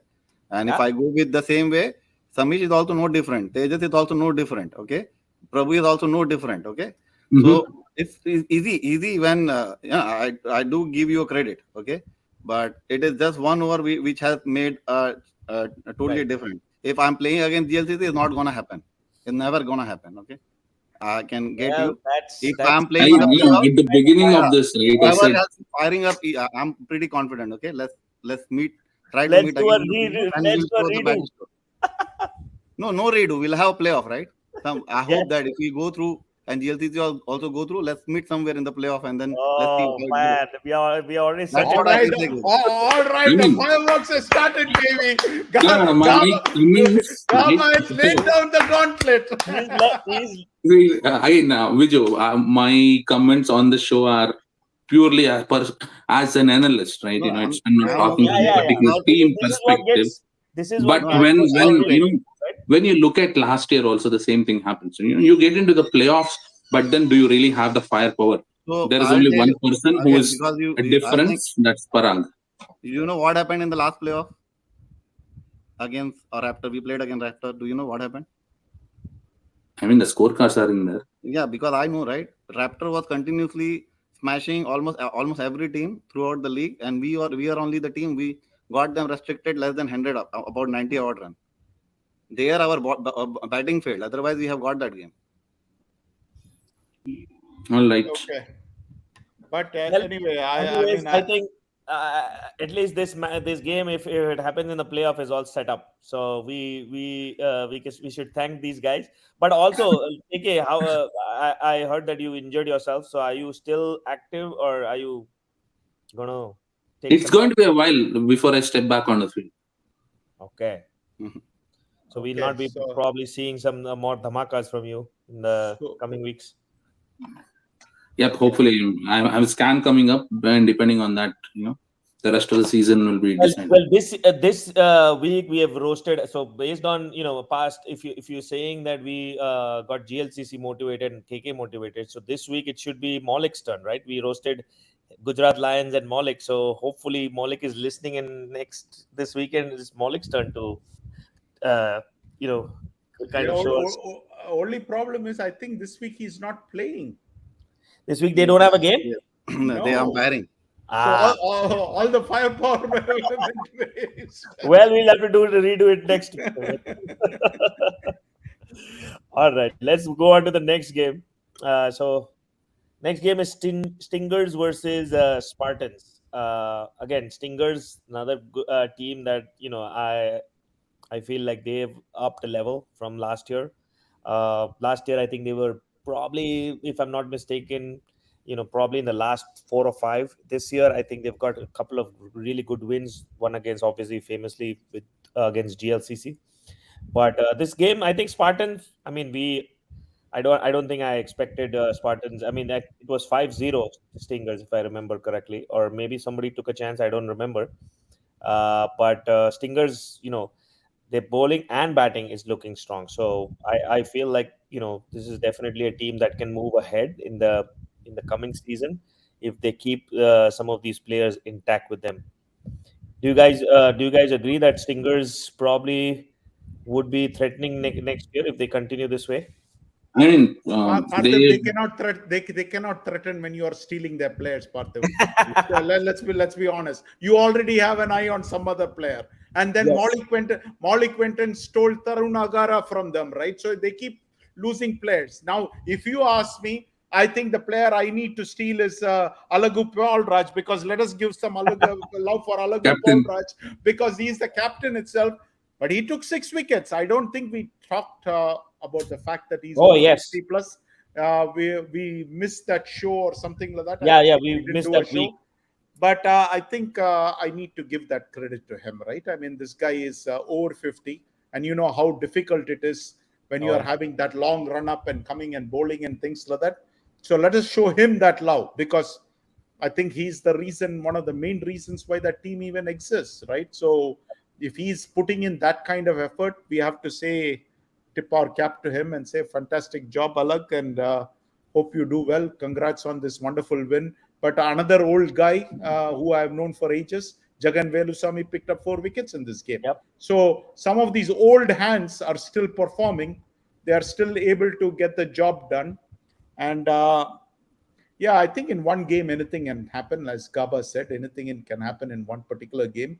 But if you look at the body of work, whether it is Jagan or Alag, or even Titans, if you look at it until this game against GLCC, they had a fantastic outing, right? So let's give them the credit for that. I mean, yes, that one game, yes, give credit to KK for spoiling it. But at the same time, I think give credit to Alag for fantastic season so far. And if I'm not wrong, Viju, Alagu Paulraj is also the best bowler in the contenders division in Michigan Cup. So there are 20 teams playing, and he is the best bowler. Okay, I've not been following all this Michigan Cup and all these other cups. Yeah, but overall, he's been doing great everywhere. Okay, yeah. So my main focus has been on he's DCL. In the top 10. Yeah. He's in the top 10 of DCL. Yeah. So I mean, for a guy who's over 50, and that's outstanding, right? Yep. Mm-hmm. And for next year, right? About next year upsets, there are going to be 2 different divisions. So the bigger question is, how many of these teams that won't make it to the top 16, right, would play in Division 2? Would they even field a team next year? But I think we are not yet sure, right? Whether 16 or we'll go more teams, right? The pooling reason we are not yet sure, right? So let's talk. Yes. Talk less there. Yep. Because we may add up more teams into the Division 1. But it depends on how many teams. We don't know yet, but top 16 team for sure will play on the high division is what we know. But how many else team we don't know, right? So, but yeah, you're right. If some team are not able to make it to the Division 1, probably they might not field it. And in the next year, if on the same note, next year you will see a lot of player rotation as well, because there are a couple of teams has 1 or 2 good players. They might be snatched by the team that is playing on the Parthiv had an excellent answer for this. If the government changes, there is no guarantee what will happen. All right. If the government changes, anything is possible. All right. Yes. We might be back to all 39 teams playing exactly how we played this year. Okay, it all depends upon the government, right? But since you brought up a good point, let me ask Parthiv. Parthiv, if you don't make it, is strikers going to form? Yeah, If absolutely. You I mean, are you content to play in Division 2? I'm just asking a hypothetical question, all right? I think it might work. No, I think it might work in our favor. I mean, with the kind of restructuring or the time we need to, really form the core unit back again, with the, the core unit we had, we lack the core unit right now. So it might give us time to actually build that core unit. So we actually will welcome going into tier 2 rather than trying to, struggle our way through tier 1. So I think there will be a lot of teams which would do that. I mean, yes, there will be some teams who would, like Gabaji said, will not be happy with playing in tier 2, but there will be a lot of teams which will feel like fair enough, Parthiv. I mean, it's just a quick question I asked, because if you had asked me the same question, my answer would be, if I am not making into tier 1, I'm not even putting a team. Simple as that. That's my mindset. You get my point? But everybody is different. I think it's all basically in the end, the reason why we have these tiers, or we are going to have these tiers, is because we want to make it competitive. So if I'm in tier 2 and I know that I'm going to be competitive more in tier 2, I would basically want to be more competitive and play equal strength team rather than trying to go to the top tier and struggle. I would get there eventually when I'm ready, but let's be real. I think that's what I would tell my team. Yeah, but then the rest of your team will say, hey, we beat Glatz. So if we can beat Glatz, we can beat anybody and everybody. So that's the other side of the story, right? Yeah, but at the end, it's the whole season, right? I mean, one game doesn't matter. That's why we have 13 games. You have to be consistent in these 13 games. And that is why our friend Gabaji was saying to KK, it is only one game. Wait till the playoffs. All right. Let's go to our next game. The next game is MI Rangers and Canton Hurricanes. Canton Hurricanes, again, another team that we've talked a lot about. We've got Adarsh on the call a couple of times, and they continue their winning streak. So, any surprises here, you guys find? Anything you want to talk about Canton Hurricanes here? No, I want to skip this because anyway, we are going to have them on the show. So we'll be again talking about them. So I want to, in the interest of time, I'm going to keep quiet. But on the other hand, I just want to mention, and I don't know the specifics, but MI Rangers has lost a lot of shine, a lot of luster. I mean, I think a couple of years ago, maybe it was last year, we did give them a lot of respect. They had a few good players, and they were managing to at least threaten playoffs or to come into playoffs. But this year has been a total debacle for them. Any insider information? I know they've lost a couple of players, but they've lost Abhilash, they've lost I think Anush was another one. But is that the reason why they're not performing? Lack of talent and skill? I would think so, right? I mean, looks like the people who have left, they did not get a proper replacement yet. So the team balance is still not yet there, which used to be there a couple of years ago. You said that well, because Ifti was one of the players. He moved back to his home country. He is not available. Anush had to move back to India, and then Abhilash is no longer part of the team. Venki Mutineni is no longer part of the team. So they've lost quite a few guys, and also Aditya Nalan was injured the entire year last year, and he's still bowling spin now. He's not bowling pace. So, with your core depleted so much, and the likes of Shravan or Sandeep and Jitendra, catching up with age, I think that's where MI Rangers is trying to rebuild. And in the process, I think this year they've added 5 to 6 young folks. Probably this is their first year playing DCL. Next year, you might see better results. And when they compete with teams of equal caliber, I think that confidence is going to come back. And once the team is full of confidence, then it's very difficult to stop them. It's still that rebuilding phase, probably. Yeah.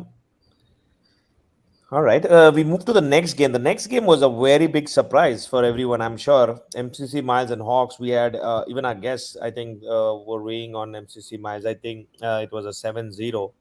But it was a very, very comprehensive win in the end for Hawks. And Hawks have been not this kind of Hawks over the season, but something happened. I think something happened to MCC Miles. I mean, again, we can attribute it to one of the days that something didn't work. But seeing Rahul Jinnah bat at 7 or 8, that I feel is something went wrong. I don't know why Sanjay would put himself and Rahul Jinnah right at the bottom, chasing a total of 111. I would have guessed that they would have sent these two guys up. So I don't know what went wrong with MCC Miles. Maybe it was a day when everything goes wrong. What did you guys analyze about this game? Gabaji, you want to go first? Yeah, I'm just allowing someone was in the lobby. Yeah. So I think in this particular game, without going into the scorecard, what I think, MCC Miles, whenever they are playing against a good opponent, or they are experimenting too much, or they are just trying to get into the play, I don't know what is happening, but a lot of things I see, they are not into the play. Their batting order, the way they are executing their bowling, there's no uniformity. There's no, I would say, specific plan. Like, okay, in the opponent, a good opponent, I'll go with this way, right? Let's look. Let me look towards the playoff type of team. I will go with this set of 3-4 batsmen in my top order in my good opponent. If you'll see, right, the batting order against or Fighters, Hawks, or any other good team, you will find a lot of differences, right? So, and why is that happening? I don't understand. I don't know actually. I'm also surprised, and also even I remember in a couple of, I think they are playing too many cricket or too much cricket and too much commitment across the different leagues. But this Saturday 9 a.m. I think it should be quite easy. But I remember I was talking to KK in one of the game, and they're playing 11 and 12 surprised me like crazy, because I was picking them continuously on my prediction. And I think it was a fighter game which got rained out, but yeah. So let's not go into the score. They have been similarly thrashed by Hawks, like 51 all out while chasing 116.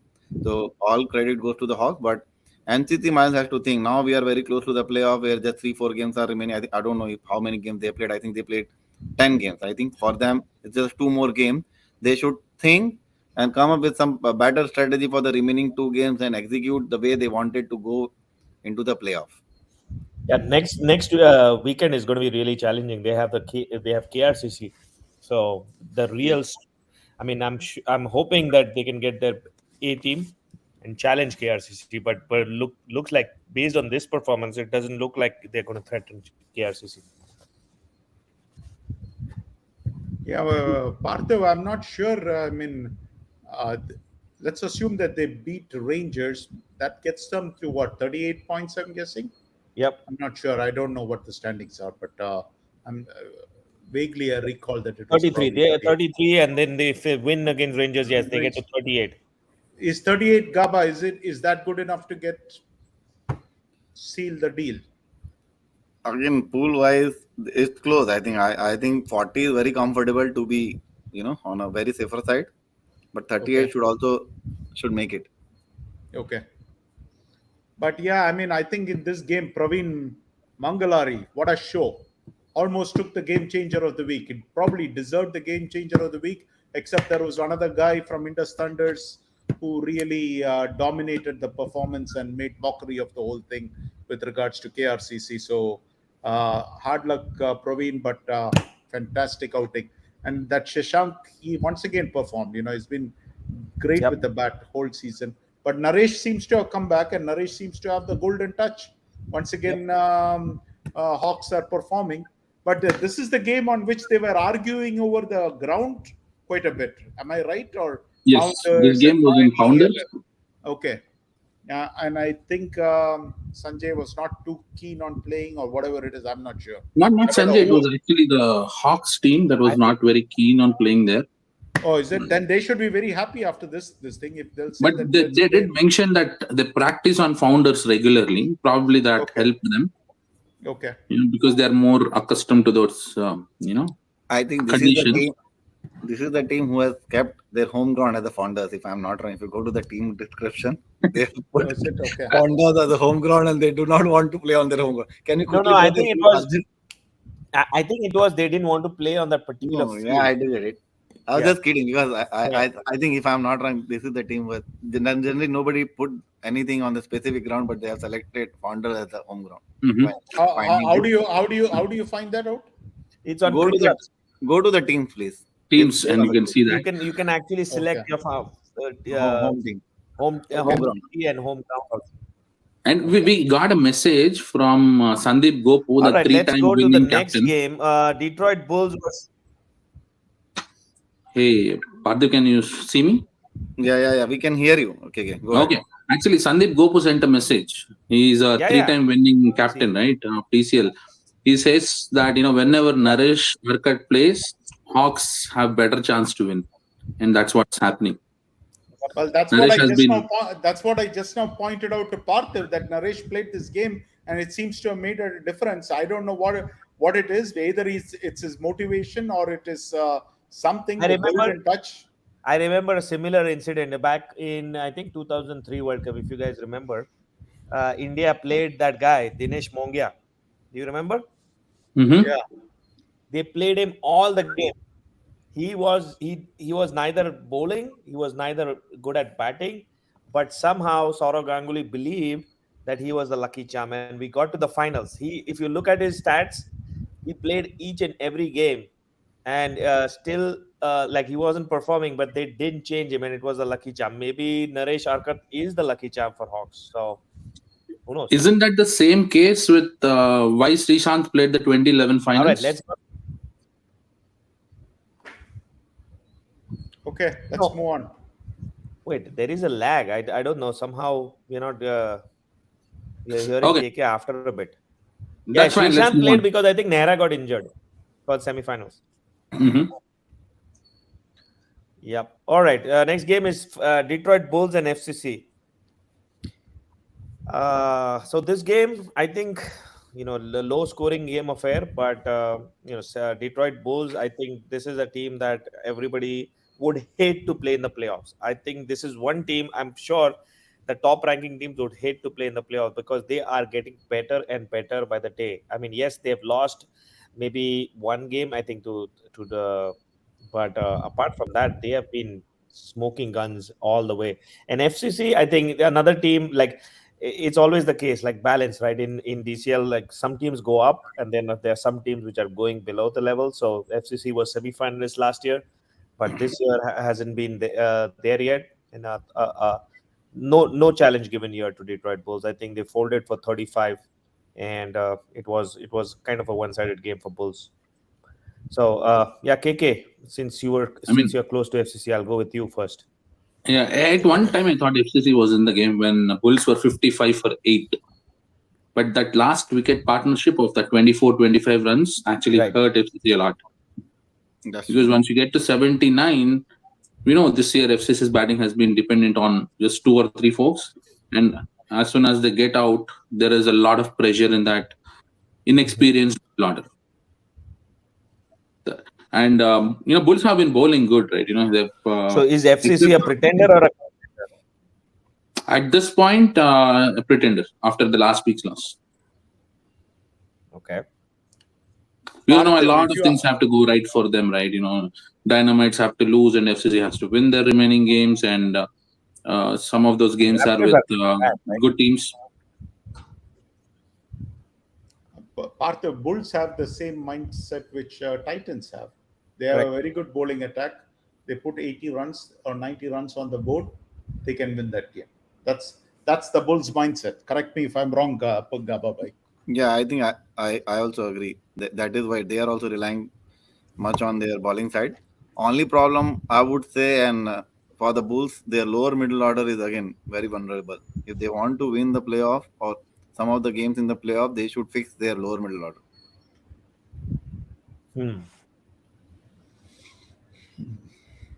Well, it's really tight at the top between Titans and Bulls and GLCC and Dynamites also. I mean, they played a game extra, but I think these 4 are definitely looking like they should go through. And then the 5th spot is the one that is going to be up for grabs. FCC, Raptors, Sterling Strikers is between these 3 teams.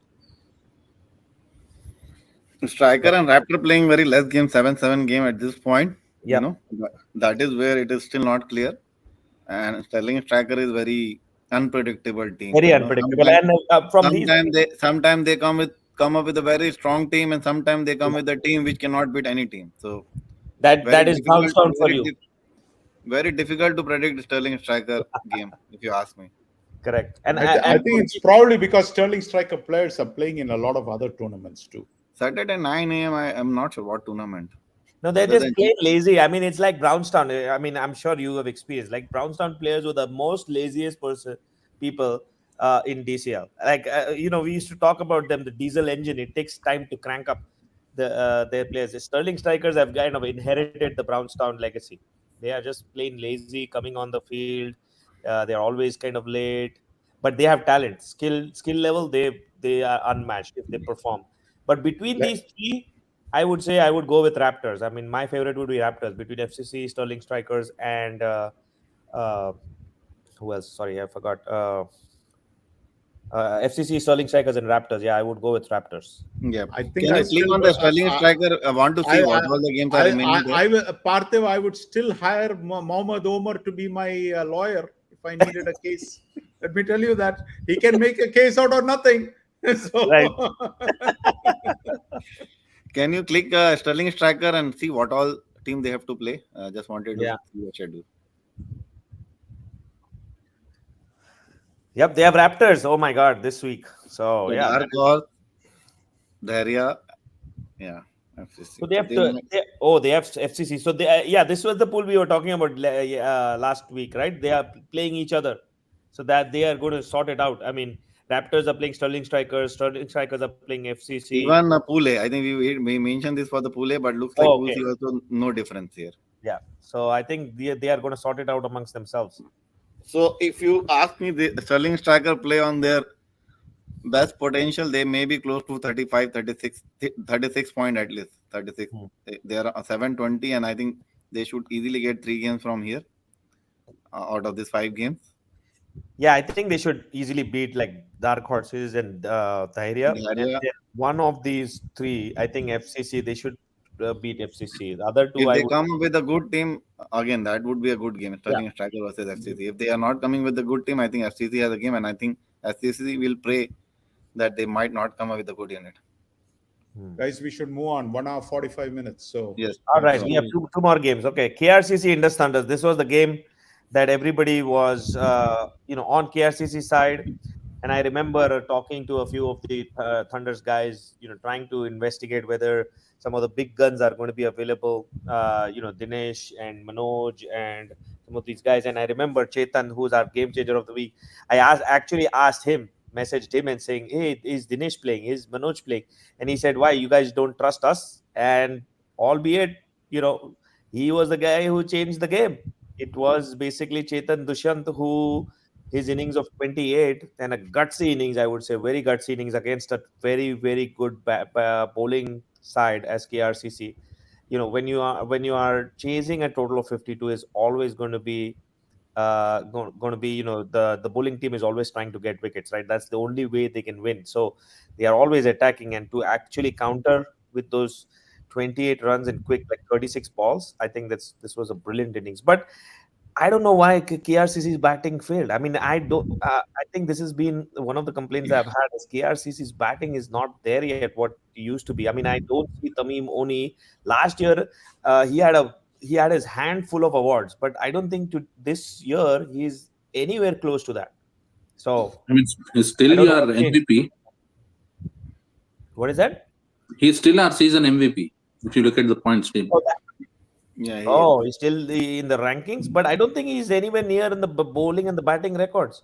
Remember, he hit a century against the Hunkas. Yeah, and that smashing how many? 15 sixes? Yeah, 18 sixes. Yeah. And that being said, right? Actually, Chetan was not supposed to play this game. He didn't even give his availability because of his groin injury. Yeah. But then the ex-Indus captain, Sandeep Gogu, pushed him, and then he finally got into the mix. Dinesh was not available till the day before. His availability was confirmed on, I think, Friday night. So where is our name, Viju? on that reindeer. Yeah, right there. Can you see it? But to be honest, All of us got hung up. But I don't know, Gabaji. Let me tell you this: the moment we pick against Indus, those guys use it as motivation. They use it as motivation that these guys have picked against it. Didn't Pandeti send you a text, KK, saying that He didn't send this me is a for you? text. He sent me a punch. Oh, he sent you a punch. This is Okay, for that you. punch was meant for all of us. You know that you guys all picked us against us. But here, let me show you. You know, Dravid used to be the wall of India, right? That's what they used to call him, right? Yeah. I think Chetan Dushyant is the wall of thunders. Correct me if I'm wrong. Absolutely. If you guys, I think I mean, just like Dravid, I think he's very underrated, but he's performed day in and day out every season. Like I know they have a lot of stars, and so people like Chetan and Shrikant, those guys don't get too much of the limelight, but they have been performing, for them over years. So yes, he's definitely the Dravid of Indus Thunders. The guy who doesn't get all the accolades, but he's the backbone of their batting. he single-handedly schooled KRCC. He absolutely ran circles around KRCC. He alone, I mean, he is the game changer of the week without. Whoop. Viju got freeze. Anyway. He's frozen, right? Yeah, he's frozen. Oh, okay. Yeah, so I But think also Parthiva and KK, can you please go to the KRCC batting order, please? yes. Yeah, we are not talking about the bowling. Yes, we should talk about Thunder's bowling as well. Yeah. So if you see this, right, I have not seen Tamim Oni going this down in the order in the important game. I don't think they must be trying anything. I don't know what is the strategy behind it. I know batting the- first and second down, batting in the playoff. Obviously, playoff is more competitive.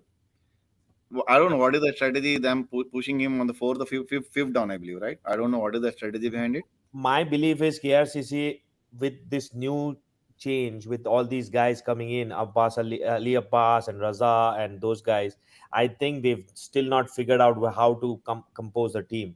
Until last year, I think all these guys were coming up. Tamim was coming up, Jasneet was fairly up in the order, Onkar used to come up quite a bit.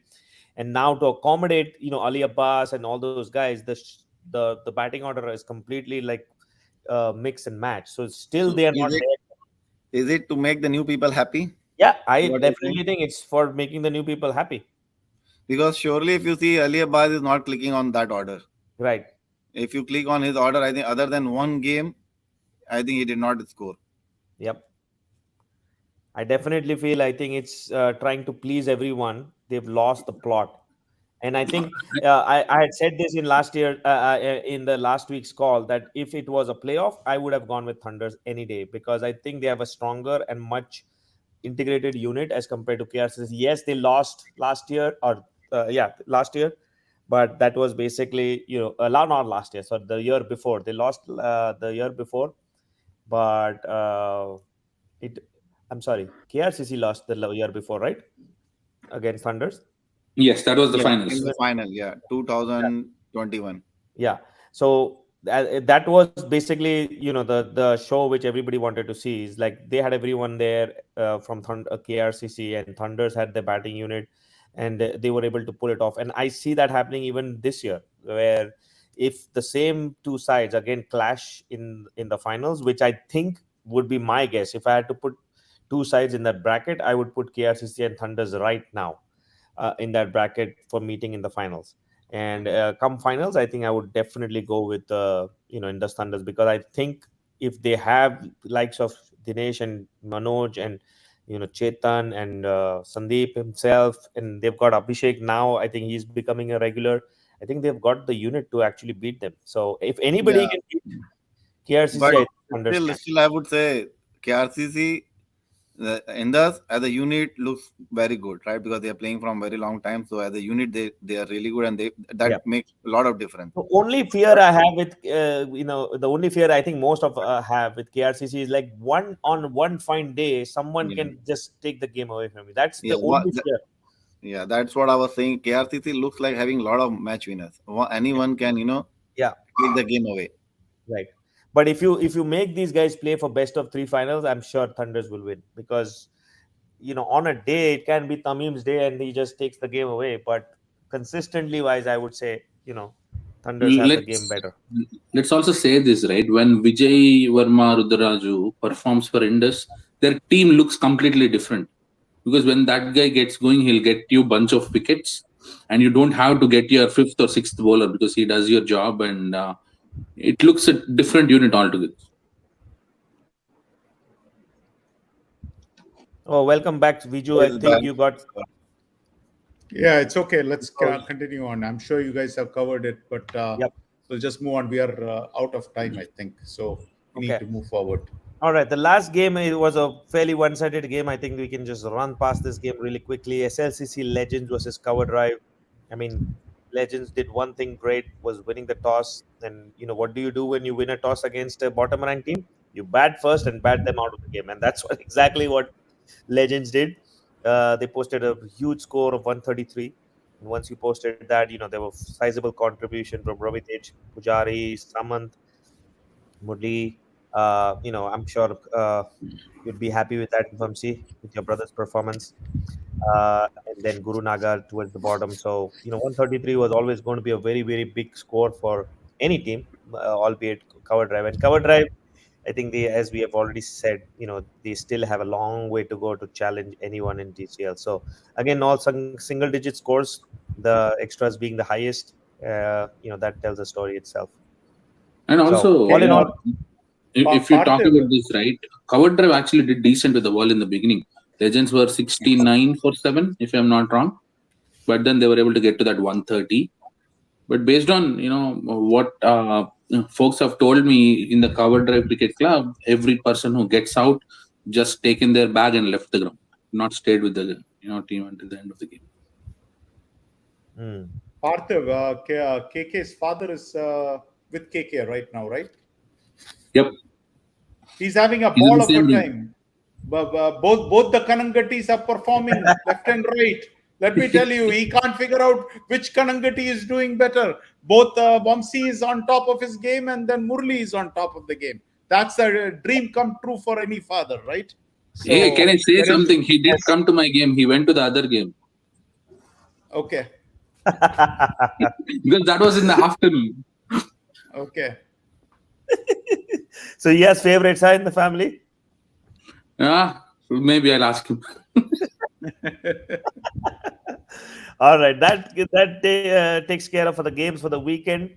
We can now move on to the. Do we want to do? Do we do the predictions first, or do we do the? Finish the rankings and you know what you need? You need to do the game changer of the week for the last 2 times, Parthiv. I think it was Mohammad Ramzi the previous time, and then this time it is Chetan Dushyant. Yeah, we don't have the slides. We don't have it, so we just have to announce it and tell them to claim it from Satya. Right. Yeah. So this week's last week, it was, as you mentioned, Mohammad Ramzi from Canton Hurricanes. So if you haven't claimed the gift certificate, please contact Satya as soon as possible. And this week, it's obviously, we talked about Chetan Dushyant, his match-winning innings against Krcc. So Chetan, if you're listening, or anybody from Thunders listening, please get in touch with Satya to claim your gift certificate from Akshaya Patra. We thank Akshaya Patra to sponsor our gift certificates, and they continue to encourage these game-changing performances. That reminds me, we need to get those guys on the show one of these days. I mean, that's So, but anyway, these 2 game changers were unanimous. All 5 of us gave them game changer of the week, the last 2 weeks. Correct. So, all right, let me share the rankings for this week. We have Chanakya also on the line. Chanakya, do you mind? All right, here we are. Chanakya, you mind switching Chanakya on your camera and say hello to us or audience? Yeah, hi. Hey, everybody. Thanks for having Chanakya. Let me text Hari also so that he can join. Parthiv, you might want to zoom in a bit. All right, you guys okay? Yep. Yeah. All right. So this week, the big change, obviously, with Thunders moving up to claim the number 1 spot. They were 3rd last week. So that's and it was pretty unanimous. I think they got all the 4 votes from all the analysts. So they were number 1. Gladiators retain at 2. I think the big move was, unfortunately, Gabaji, you guys were dethroned from number 1 to number 5 now. So you lost 4 spots. But I'm sure, as you mentioned, this is a game, one-off game, and I'm sure you'll probably move up in the next week coming. The other big move is KRCC. They dropped 2 spots. Now at 6.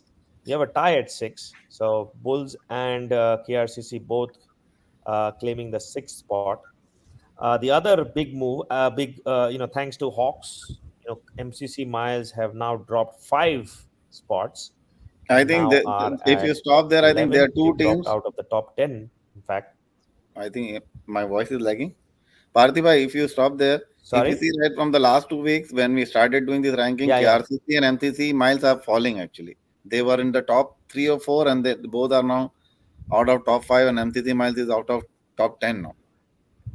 Yeah, MCC Miles was at number 4, Parthiv, and they have dropped all the way to 11 now, Yeah, so and same thing, KRCC is 1 to 6.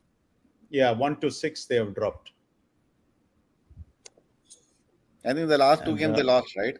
Both they lost Canton Hurricanes and they lost Indus. Cutting out, or is it me? Is it me? No, I mean I can hear Gabaji very clearly. Okay. Oh, then it's me maybe. Maybe some lag because whenever I'm speaking, I think it's not. Can you guys hear me okay? Yeah. Yep. Okay.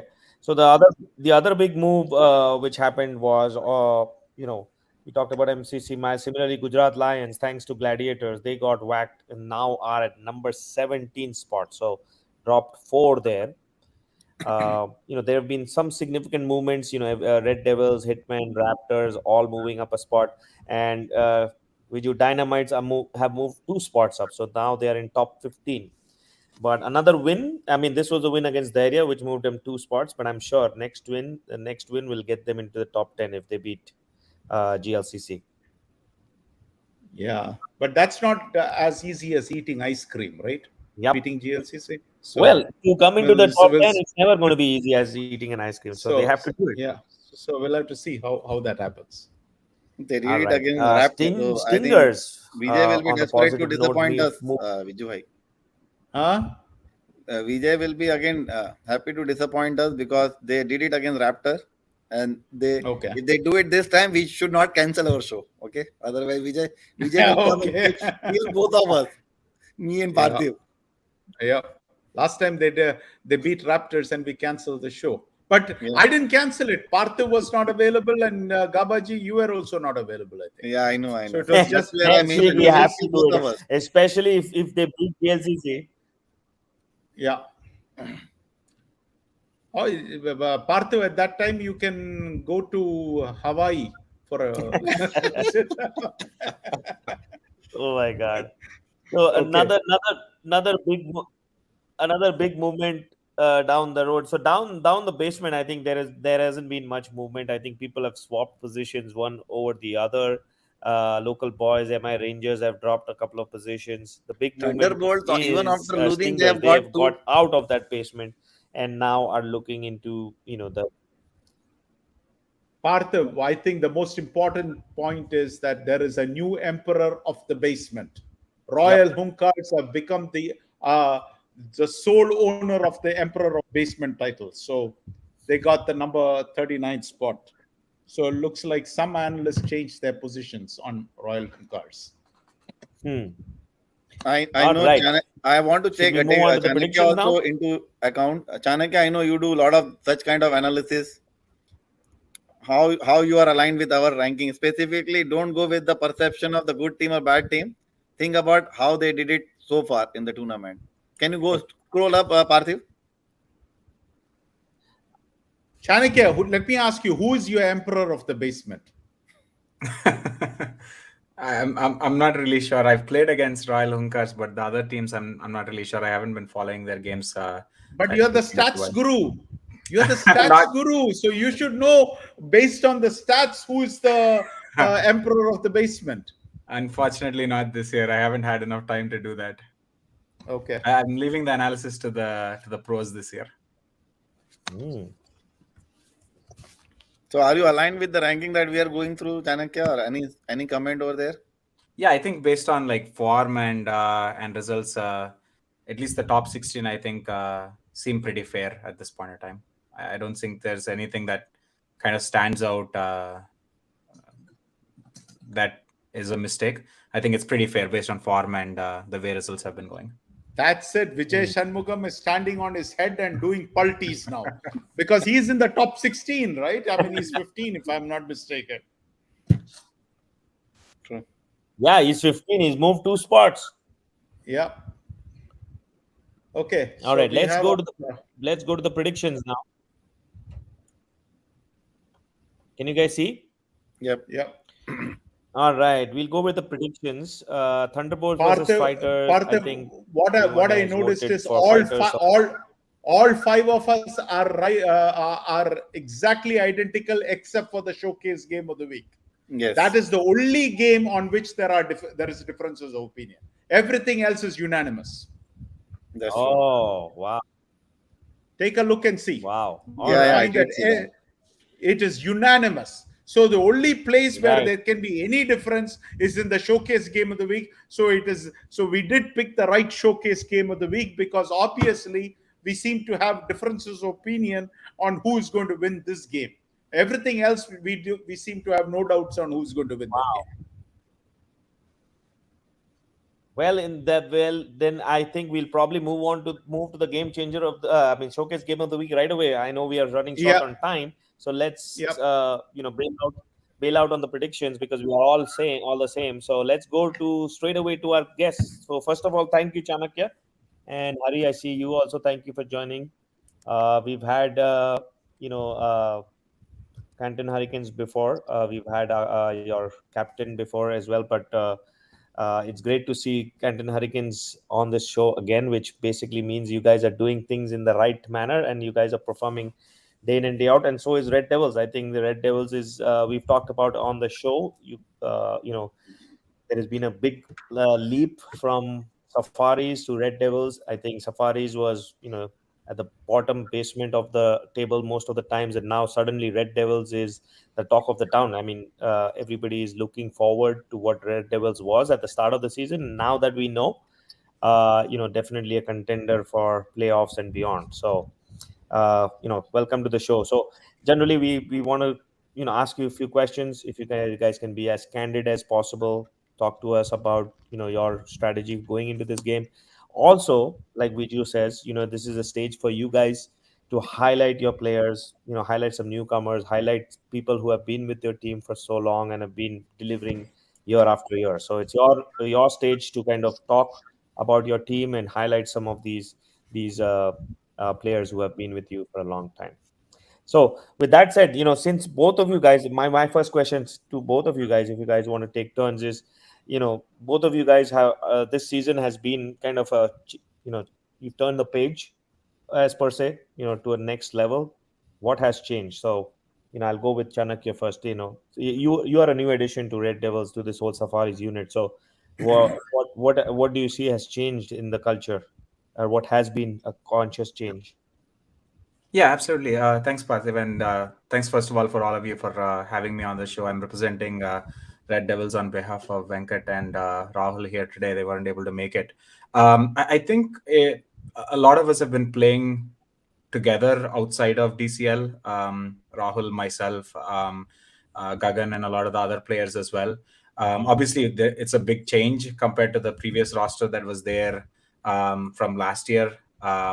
But I don't think it's a new team, though, from our perspective, because we've been playing together so often. Right. We played in the Spring Cup as well, so we've had a good amount of preparation. I think that's what has been contributing to our success. We have had some lows in the season. We have had some good highs as well. But I think just the makeup of our team and bringing together what has worked for us in other tournaments into DCL and kind of grouping that together has helped. And also, I think from my standpoint, from Rahul's standpoint, there's a couple of us who have never tasted the DCL playoffs yet in our DCL careers. And that's something that we're hoping to get there and looking forward to. And I think adding some people who have been there in the past, who have done that and have had successful DCL seasons, like Gagan and Vaibhav and others, being able to kind of have, I think, that experience in some of the crucial games has been a big difference for us. But obviously, we've brought in some extraordinary people into the team.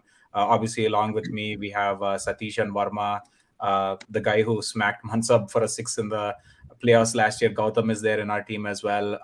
Sai Karodi, Rajat, Gagan, Vaibhav, and of course Rahul and the core of the Safaris that was there last year. So I think we've put together quite a strong team, and we have others who have stepped up their game over the last year or so, like Saumit and Uday and others.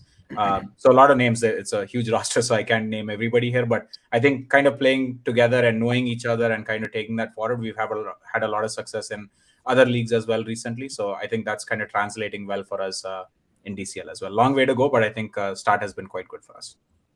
Awesome. Hari, how about you guys? Okay. First of all, thank you all for having me in the show. So Canton 11 has always been on the cusp. Yeah, Partha, can you hear me? Can you guys hear me? Sorry, I'm having a lag. I think Partha, you have a lag. Yeah. Oh, rest of all can hear me? Good. Okay, yeah, first of all, thank you all for having me in the show, and it's been really entertaining and been informative so far. Definitely help us to gather some points while we match up with our opponents, and it's been helping for us so far. And coming back to the team, the real change from last year to this year is definitely the management, as you have been rightly talking about, and others had also mentioned. Until last year, Javed Bhai and co were leading the team. And outside DCL, we all play together, like Javed Bhai, Mittu, Naj. They also come and play with us in the Hurricanes team for all the FCC tournaments together. So it's not completely a transformation altogether. Only thing is the management side. We have more responsibilities this year, myself and others. So that was a preliminary change, which helped us to take more responsibilities, both in terms of the management as well as in the batting and bowling departments and running the team as well. So that was the first change. And second thing is the gelling in the team. So the gelling in the team was so good because, as I mentioned, we have been playing together in all other tournaments together. That was definitely helping out. And also the magic being done by the Adarsh and Ramzi, as you guys rightly talk about in almost every show. They have been carrying our batting whenever there is a collapse, something happens. So that is also helping us for us to perform very good this season so far.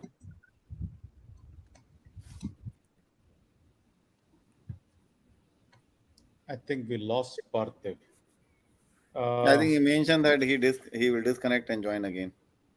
Okay. Well, I can go next if you want. Yeah, go ahead. So yeah, I'll go with Chanakya Bhai first. So welcome to the show, Chanakya Bhai. It's always fun to talk to you. So I'll tell you one thing. Every team has a face. Okay. So whenever I used to see Spartan, it's Chanakya's team. Okay. So my first question is to you: why leaving the Spartan? Where, at least for me, you are the face of that team, and moving to the Red Devils. So first question. Incidentally, Chanakya, I also had the exact same question written. What prompted Chanakya Lokam to leave a team which pretty much had a lot of Miraclesoft players, right? Yeah. And if I'm not mistaken, Miraclesoft company belongs to you. That's what I was told, at least. Correct me if I'm wrong. But what prompted you to leave? That's a good question, Gababhai. Mm-hmm. Yeah, I think there's a group of us who work for Miraclesoft and also play or used to play in Spartans as well. My dad owns the company, Miracle Software Systems. So,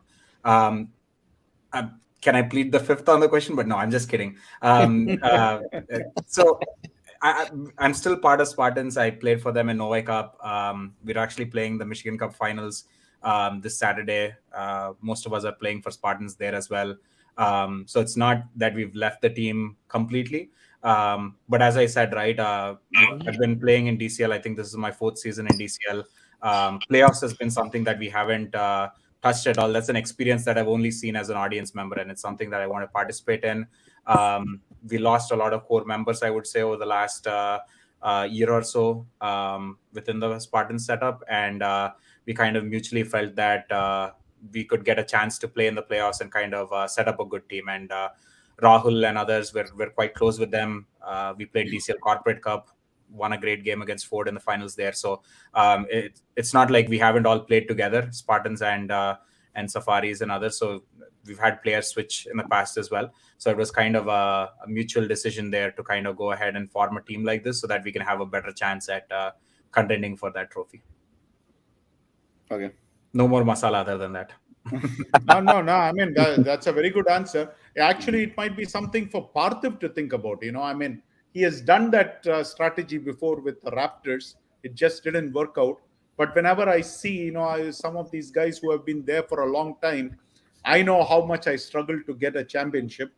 And I always want some of these other guys to also get it, in the sense that, it would make me happy at least. But Parthiv, think about it, Mm-hmm. Yeah. So, Are you asking him to come to Red Devils, Vijaybai? Is that what you're saying? No, I think he can go to any team because he has earned that right. I mean, I feel, in the sense that if strikers are not working out, then at least think about it. No, I think we need to play more. I think that's the secret of Red Devils. I think they play a lot more together. For any team to, when you have this merger or to come together, you need to play more to get the composition right. So, and Parthiba, you need to play more. You need to reduce the average age in the team. Yes, but the problem is those are the guys who are performing, like without Kapil, without. I'm just kidding. Okay, they are all a lot of young people in those unit who can play. This 5-6 game in a weekend. That's why just to I know we are I don't want to go tangential, but that's Parthiv, why. let me tell you, whatever excuse you're giving is not realistic, because look at the guy on your left, my right. KK has been playing 8 and 9 games at age 35, and he's wearing pads and he can't walk. He's finding it difficult to walk. So Vijay, I'll tell you something. We are DCL is hosting a 40+ Masters tournament, and you won't believe it. I already have 23 in my roster. Okay. So you can imagine how much we've aged. Yeah. Parthiv wanted to win at least one DCL trophy. Yes. So I introduced the trophy. I introduced the tournament, and I myself have the biggest squad. Okay. Anyway, Gaba, you have more questions? Yeah, one more question to Chanakya. When I see the Red Devils unit, right, when the season started, I was so impressed. I thought this is the team, champion type of team that they have formed. But when I saw, I wanted to ask this question, but when I saw in between, right, when the continuously 3 games you guys lost, I think Krcc, MI Ranger, and one more team, Miles. And if you see, right, Krcc was a good game where you fought well, and MCC Miles, I think it was like completely dominated by MCC Miles. And same goes with MI Ranger. MI Ranger is not the game that you are supposed to lose also. Okay. The first 2 games, it was a competitive game. With the kind of team that you have, you should have won those games as well. But MI Ranger was not the game that you should lose with the kind of team that you had. So what went wrong in that journey? And because I was expecting more from the Red Devils. So at that way, I am not expecting you to on the 5th spot and fighting for the 5th spot. Now we were talking where there are probability where there are 6 and 7 team can also make it, right? So who will go? Probably you and Canton 11 who is sitting there might move out if somebody else make it, right? So I was not expecting that. So what went wrong and how you're planning to fix it? Because you have a team who can go a long way. Yeah, absolutely. So I think the KRCC game, as you said, it was quite a close fight. They're obviously last year's champions. We thought we had a very good chance to get that game. We put in a fighting performance there. I do agree with you. We slipped up against MI Rangers. I'm not sure. I didn't see the show that week, but there was only one reason we lost the MI Rangers game, and that was our fielding on that day. We were atrocious, dropping sitter catches and misfields and overthrows and things like that. That should have been a game we should have been able to keep them at maybe 75, 80-ish and easily chased it down. We gave them, I think, above 100, if I remember correctly. And then the chase as well, we were doing really well. And then we had a collapse. We kind of lost our brains, I guess, at that point in the chase and coughed it up. But I think that was the game. Miles, we were doing really well. I think they were 30, 40 odd for 6 or something at the break. And then Rahul played a blinder of an innings, took them to 100, and the momentum completely shifted in that game. Rahul Channa from Miles, I'm referring to him, played a superb innings. So against Miles, I guess, they're one of the top teams in our pool. But MI Rangers game, no disrespect to them, but we were expecting to win that as well. And I agree. Because of that game, we're right now looking over our shoulders every game for the people who are in 6, 7, and 8. So it's definitely, hopefully it won't impact our chances going into the playoffs, but it is something that we're looking at. In terms of improving, I think, as I mentioned, right, we've had good momentum. We've kind of, I think, turned the ship around the last 2 games and going forward. So intensity and in the field, we have the talent, but making sure that the full intensity is there for each game, I think that's an important one. That was a Sunday afternoon game in Woodhaven, so maybe that played a part as well. But all those would be excuses. At the end of the day, we did slip up in that game. We shouldn't have. Okay. My only question to Hari, let's move it to Hari Bhai and then we'll give it to Viju Bhai. So, Hari Bhai, thank you for joining our show. I was following and then a lot of questions that I already asked to Adarsh about the change in the leadership and everything.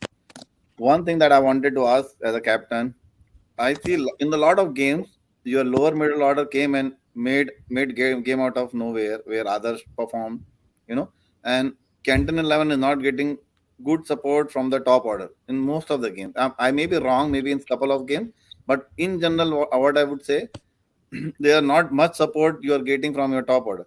So what is the plan? Are you trying to fix something out of it, or how you're planning to address that issue as a captain going forward? Because looks like you will make it to the playoff, and again the Red Devils. It's a playoff game that you're planning to going to play.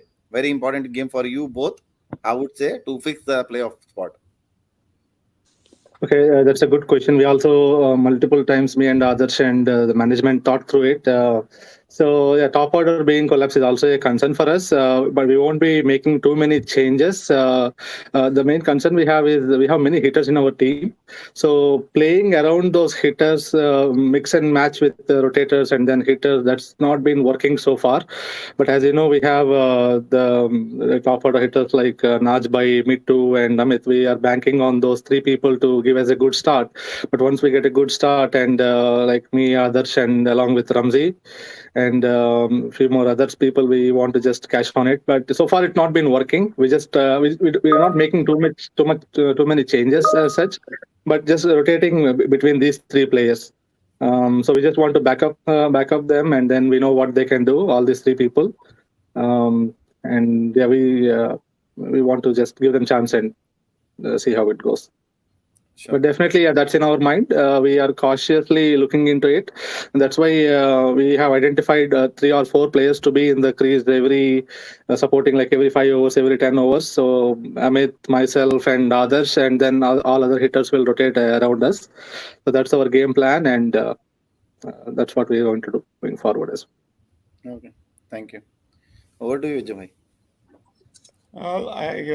Let me start with you, Hari, and then I'll go to Chanakya. I want to ask you about the decision to give up the captaincy. Not everybody does that. It takes a special kind of a person to give up the captaincy. You were the captain, but you came and you realized that Ramsey is doing very well, and you decided to give it up. Take us through that thought process. I mean, what went through Hari Pallava's mind?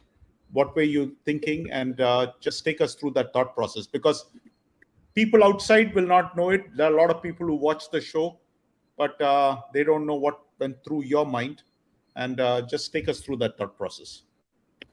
Okay, so in the start of the tournament, I have to go to India. Even that was a conscious decision, discussing with others and management to whether I should go in the beginning of the season or at the end of the season. And then I decided to go at the beginning of the season, because end of the season there are multiple other tournaments along with the DCL. I don't want to miss the playoffs, so that was a conscious decision.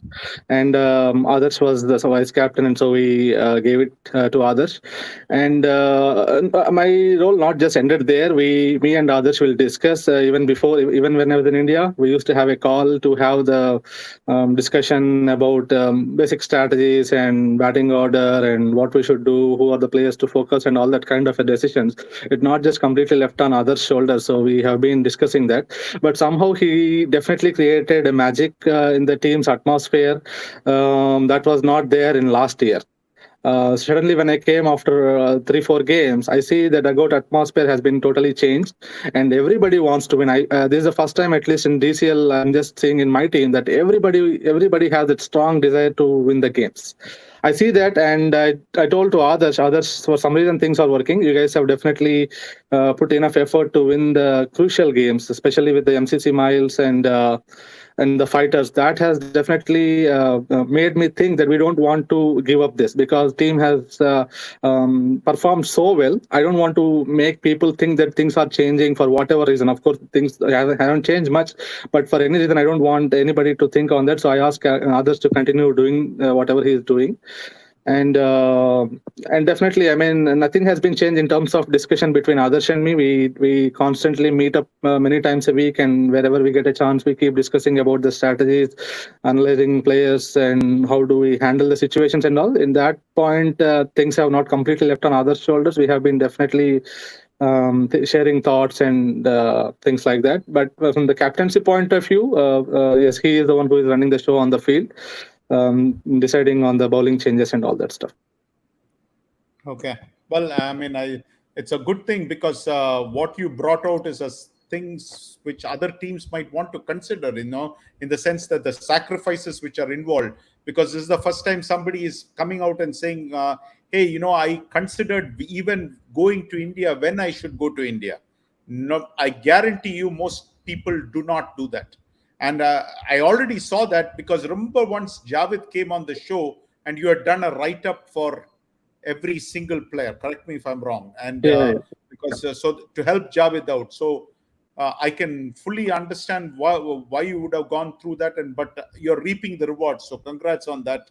Last time there was a showcase game of the week. Canton Hurricanes put on a show. And so... But I think in the big games, you guys are coming and performing lights out. So congrats on whatever you guys are doing. You're pressing all the right buttons.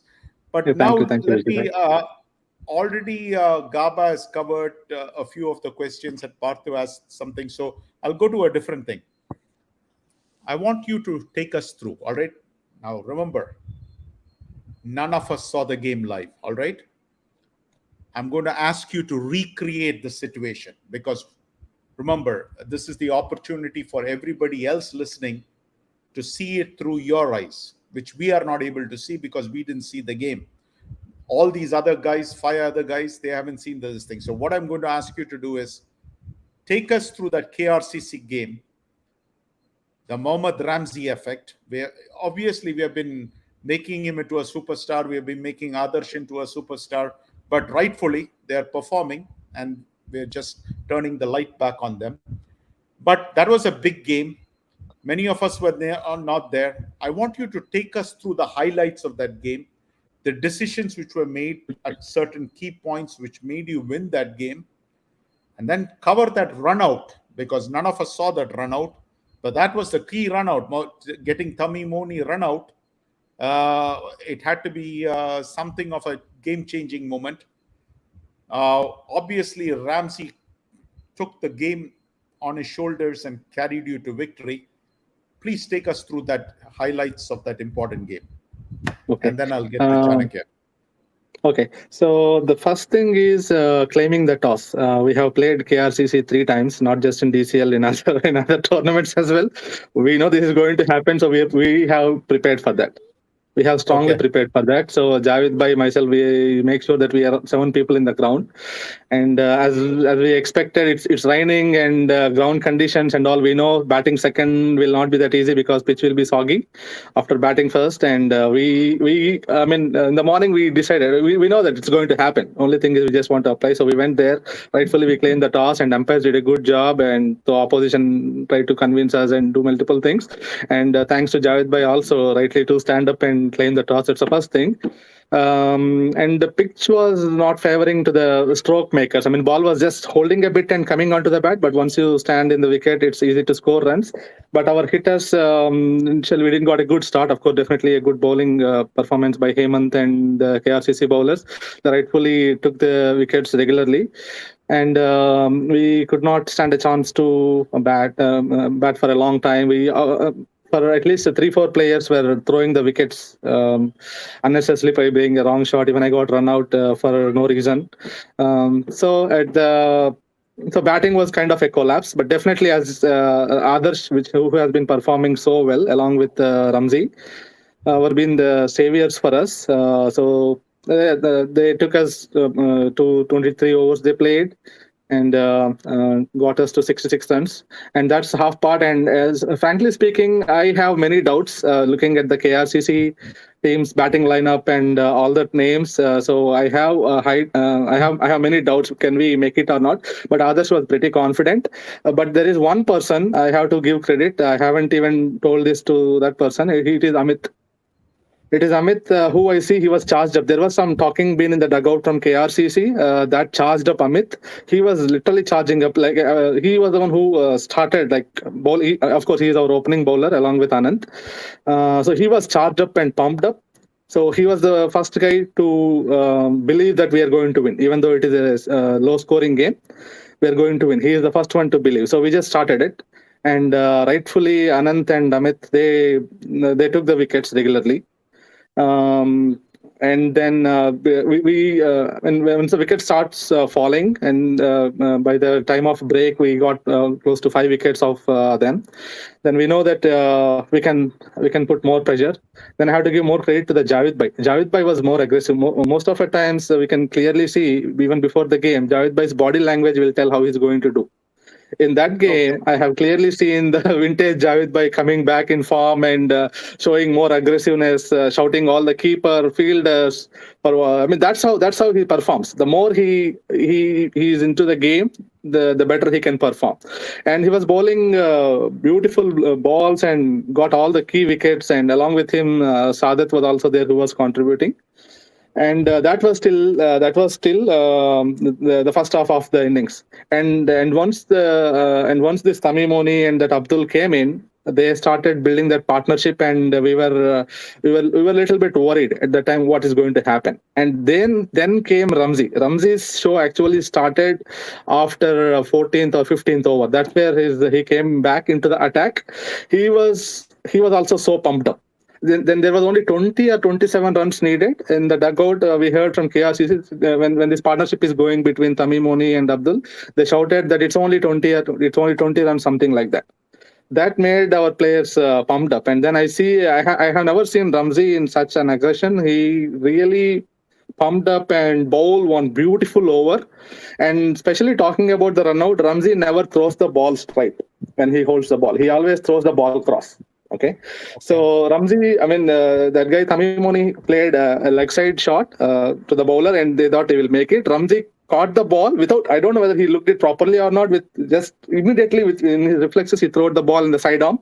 And that's the right angle, I would say. It properly hit the wicket. And after that, he was really pumped up. And then he was bowling fireballs for the remaining over. And that over, he got one more wicket bowled. And that set up a game. And from there onwards, everybody in my team started shouting and putting lots of pressure and really making it hell for the batsman to just come and score. We immediately got wickets, continuously got wickets. For 9 wickets, they scored only 49. At that time, I dropped a sitter on the gully and point area. So then the partnership started building between. I dropped the catch. I dropped Yogi's catch, Yogi Bhai's catch. Okay. Yogi Bhai's catch I dropped. Otherwise, it would have been allowed for 48 or something. 20 more runs they have to score. And then that moment, a little bit dropped our shoulders, and we let that partnership of 12 runs, 13 runs go. I was literally worried because if something would have happened, I would be the culprit. But rightfully, our team was performing good. Like Anand, others, they all came back and got that important wicket. It was kind of a roller coaster ride, but I would divide that game into phases and award all my players, like Adarsh and Ramzi playing good in the batting, and Amit giving that much needed thing, like where to start. He was the one who gave us that start, and then Ramzi coming back and Javed Bhai showing his master class. I would. That's how everybody contributed. This was not kind of a scripted, but that's what I was telling. This year, I see a difference that everybody want to perform and win. So I see that fire in everybody, that they want to win. They want to win at any situation. So that's the difference. That's a big difference I'm seeing this year. And actually, I have to say something here, Vijay. There are 882 players who played this year, and guess who has the highest batting average? That is Yogesh Mittal. Really? Credit to Hari Pallava. He stays not out all the time. That's what Samish used to do. He always has a very high batting average because he rarely gets out because he shields the back end of the thing. But thank you, Hari. But that made the whole thing come alive because none of us saw the game, you see. So the thing is that the way you explained it brought us all into the game and showed us another side of the whole thing. And so now everybody who listened to it can visualize exactly what you guys went through. And I saw Partho's face light up when you were explaining the procedure and everything which was going on.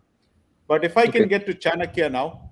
Chanakya, what's the biggest difference between Red Devils and Spartans? I put you on the spot, but nevertheless, maybe it will open Spartans' eyes and what they can improve. So tell us the biggest differences. Are you asking about the differences this year, Vijay, or just? Yeah, I mean, you played on Spartans and now you have played on Red Devils. Oh, the experience. The experience. What is Red Devils doing so much better than Spartans? I mean, I understand the talent portion of it. That's a different ball game altogether. But there are certain things which Spartans can do better. So tell us, what is the big difference?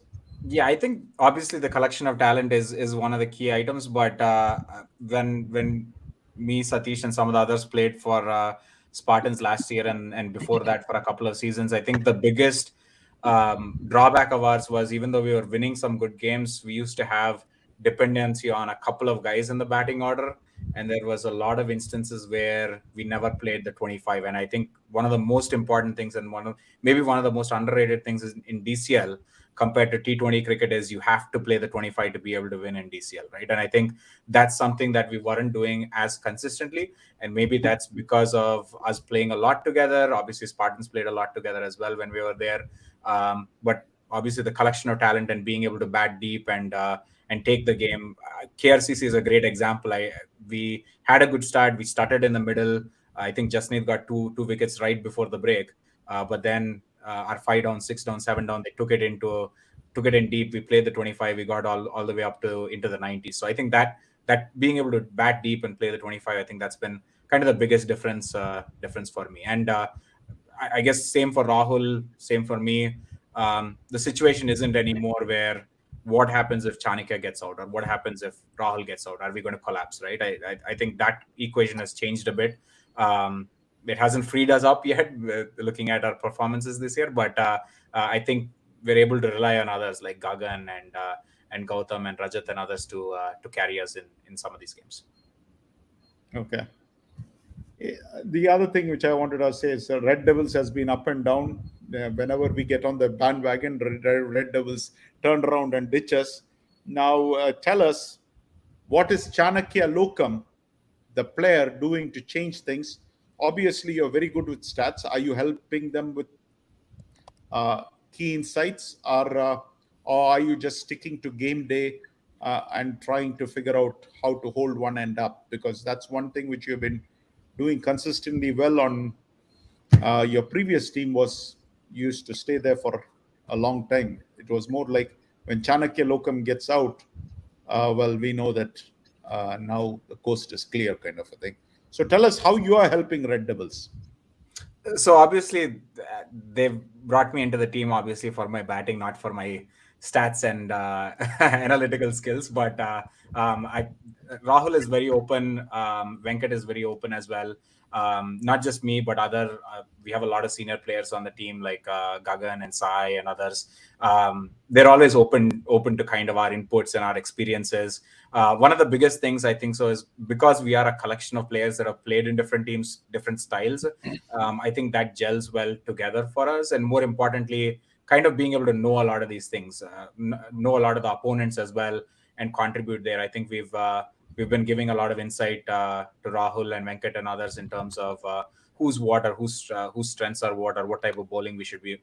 Obviously, that is there, but I think majority of my contribution should be with a bat.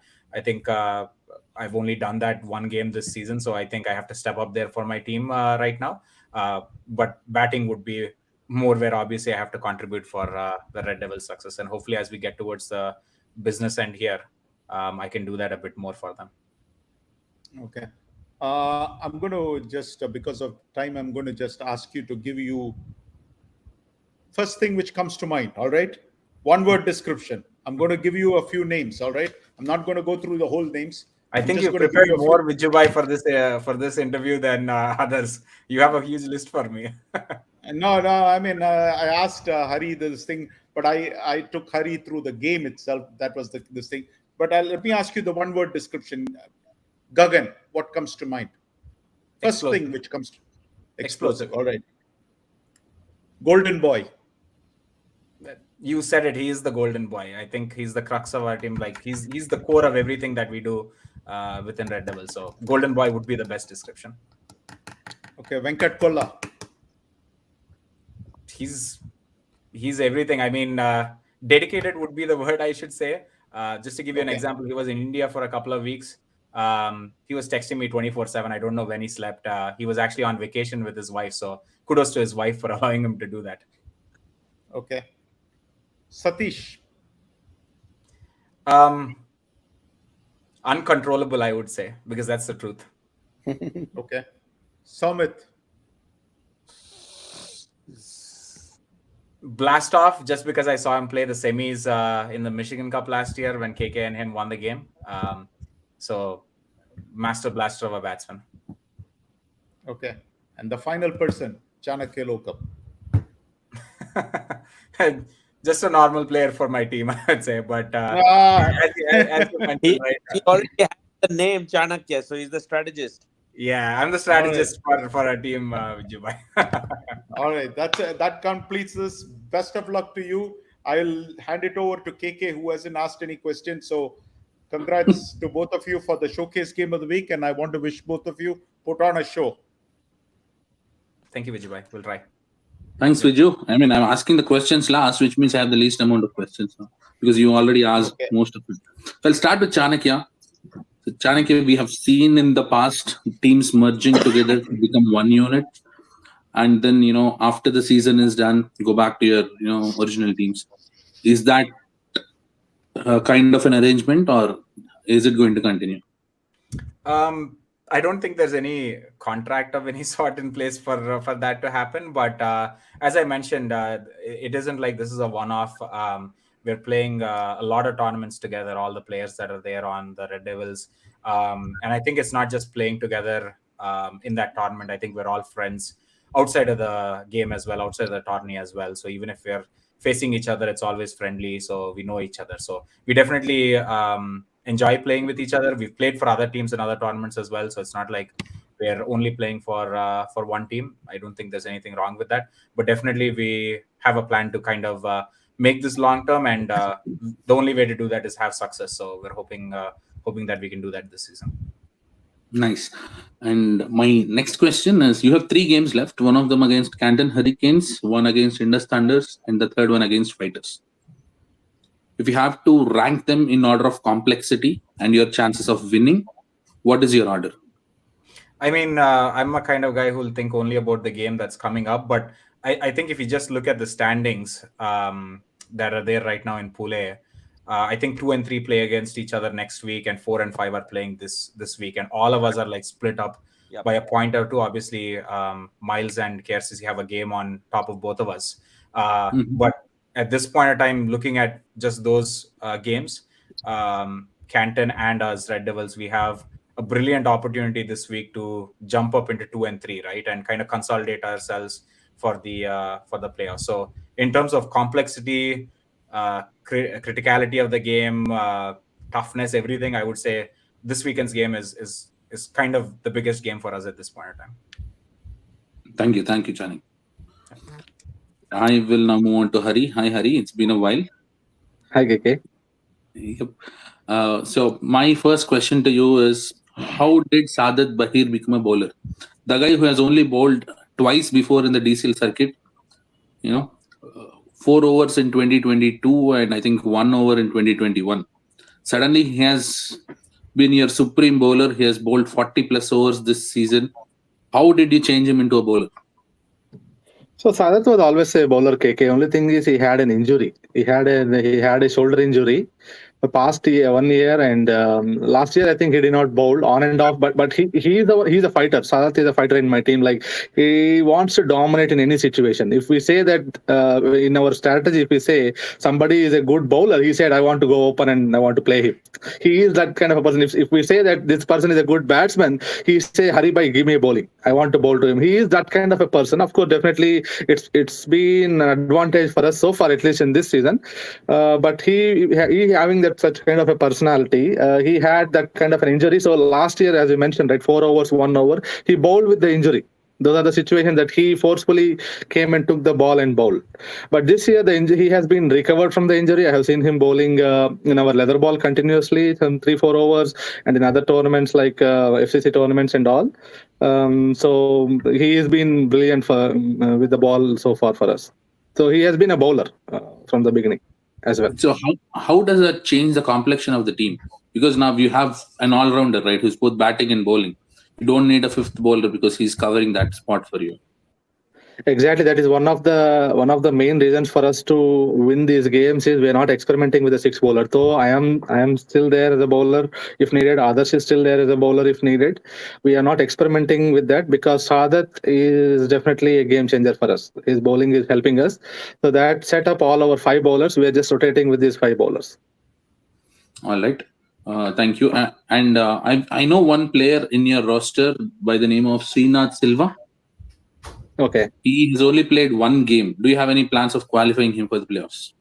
Yes, he will. He went on for his marriage. He's coming back on, I think, this Sunday. So we will definitely qualify him for remaining 2 games. For the last 2 games. Okay. Yeah. And then I'm looking at your matchups, right? After this game against Red Devils, you have 2 other games left out. One of them is against Royal Hunkars, and the last game is against Troy Hawks. And looking at the quality of the opposition, I think this weekend is your biggest game. Yeah. Right, and you have already won 7 games. Got up to 32 points.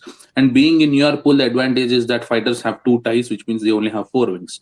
So even if the points tie with some other team, with the number of wins, I think you will be going through. Right. So after this game, for about 3 weeks or 25 days, you're not going to probably play the cricket at the same quality. Mm-hmm. Because in my mind, I'm very clear that both the teams, Red Devils and Canton Hurricanes, are going to make it to playoffs.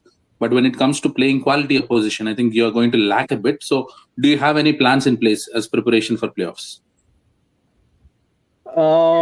I mean, not with the entire team. We don't have a practice, but key players like Amit, myself, Ramzi, Adarsh, even Saadat, we have been playing multiple different leagues, like Friends Cup being one of that, and we are going to get a TDF tournament, and we are playing Sweet 16 tournament, right? So we are not playing as a team collectively, but all of our players are playing cricket actively. So that will definitely help us put in the shape and be ready for the game. And definitely, whenever we have this DCL game together, we come back, sit together, strategize, and see who is going to be the leader for that day to take off to the game for us. Okay, thank you. And as a core member, right, who makes strategies for opposition, what is your strategy for this game against Red Devils? We don't have any specific strategy as well. We know they have a good batting power unit, so we want to stick with our. We believe in our bowling because our bowling has been so disciplined so far in the season. We definitely trust, and we also be ready to back up. We know they can cause some damage to us, so we are prepared for that. We have some backups also planned. So yeah, only preparedness and be ready to analyze the situation, how it goes, and get the right people to pitch in and help us. So that's our strategy. And any one of you can answer this next question, both Chanakya and Hari. The game is in Founders. Does that change your strategies a bit? For me, yes.